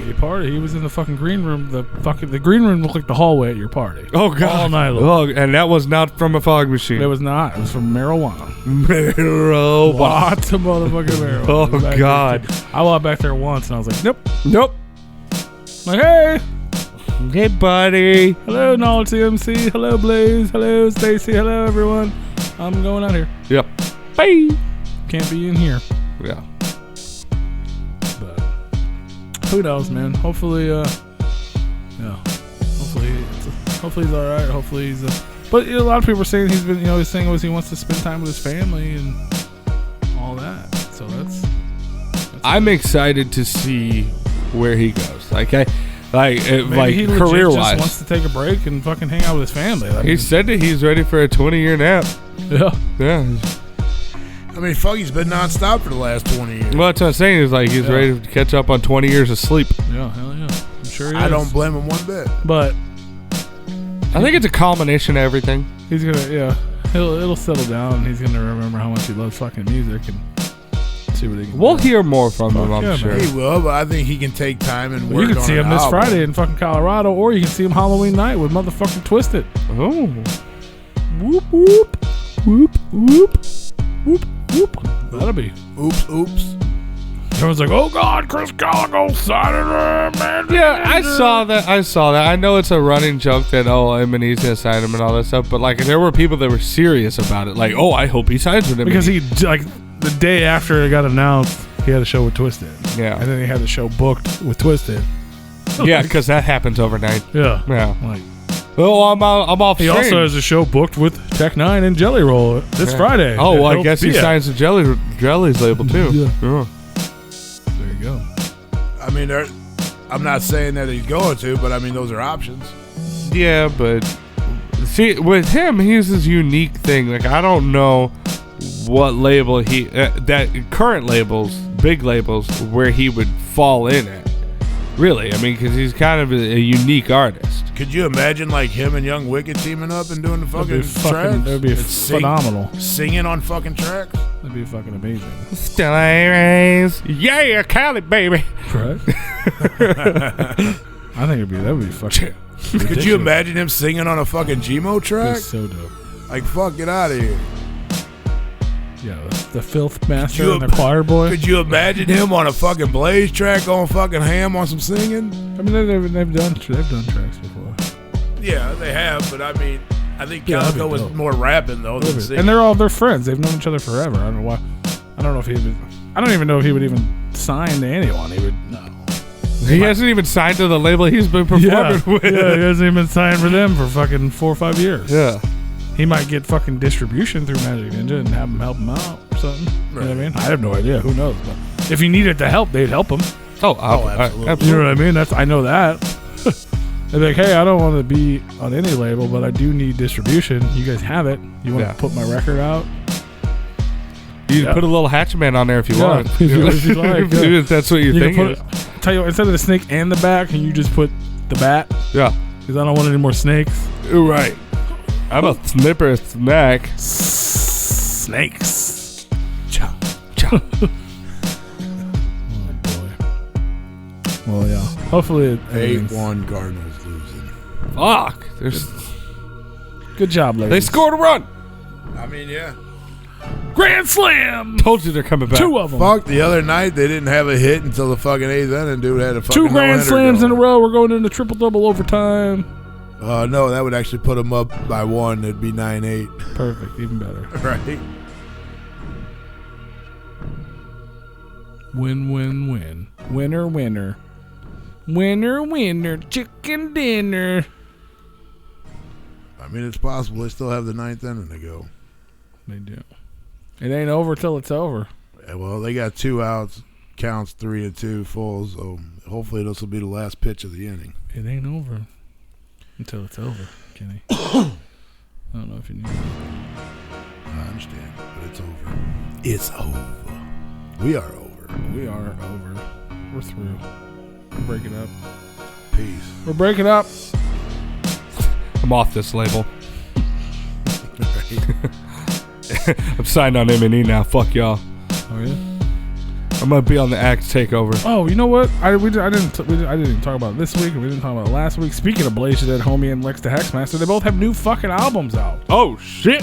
Go fucking Oh, buy they it. are. How'd you miss that? They came out October 4th. Holy fuck. Yeah, we forgot. I was gonna talk about it last week and I forgot.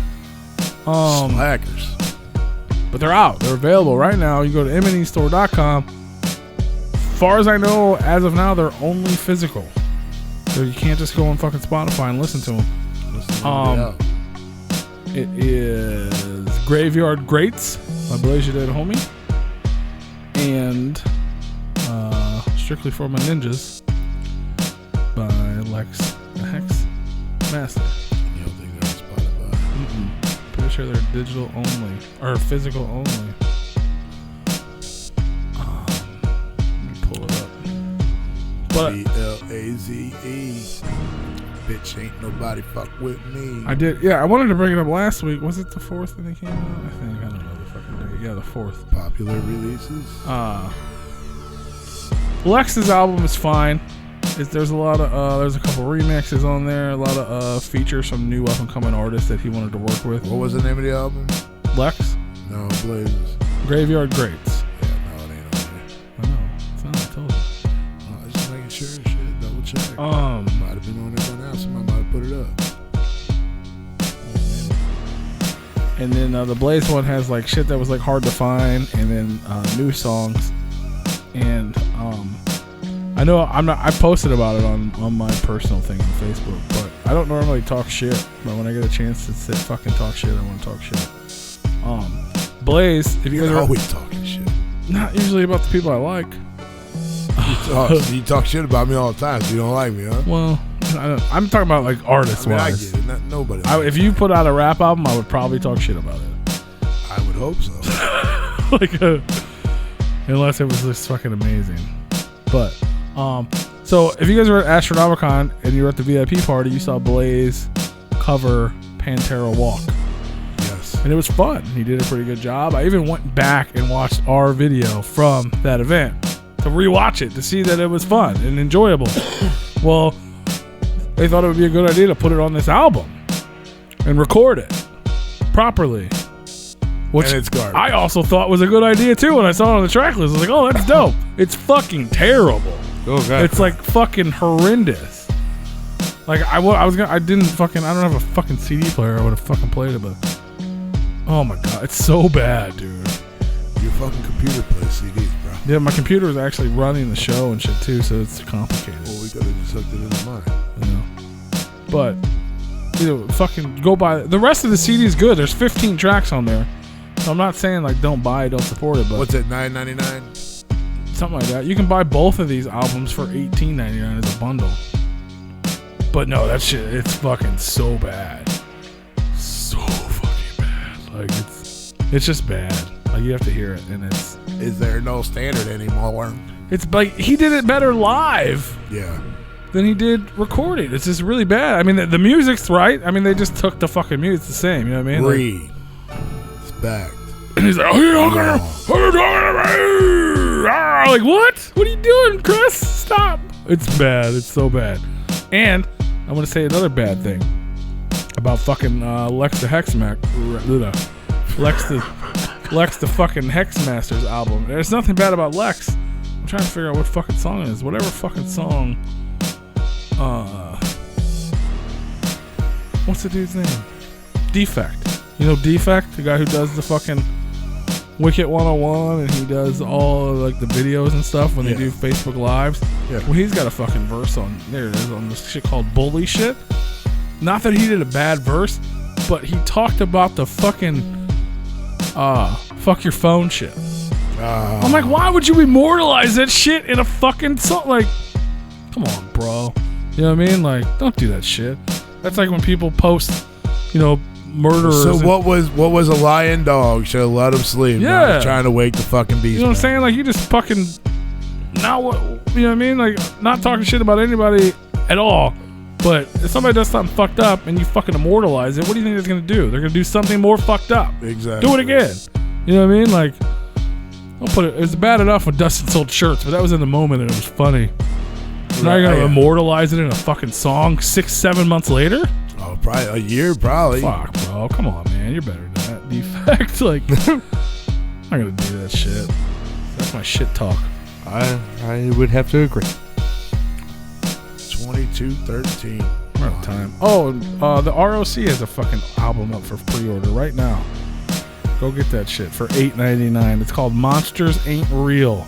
6-track EP comes out November 15th by the motherfucking underground legend, the ROC. What do you think about that? I think we're out of time. We're out of motherfucking time, yo. If you don't subscribe to our YouTube, go subscribe to our fucking YouTube.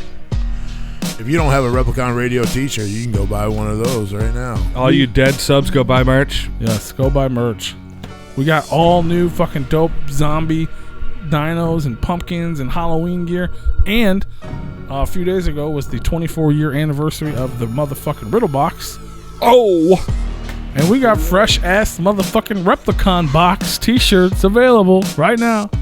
I love how our patrons were like, wait, that's new? Because they've had those shirts for months. Yes. Yep, but nobody else has. So now they're available to the public in black and purple.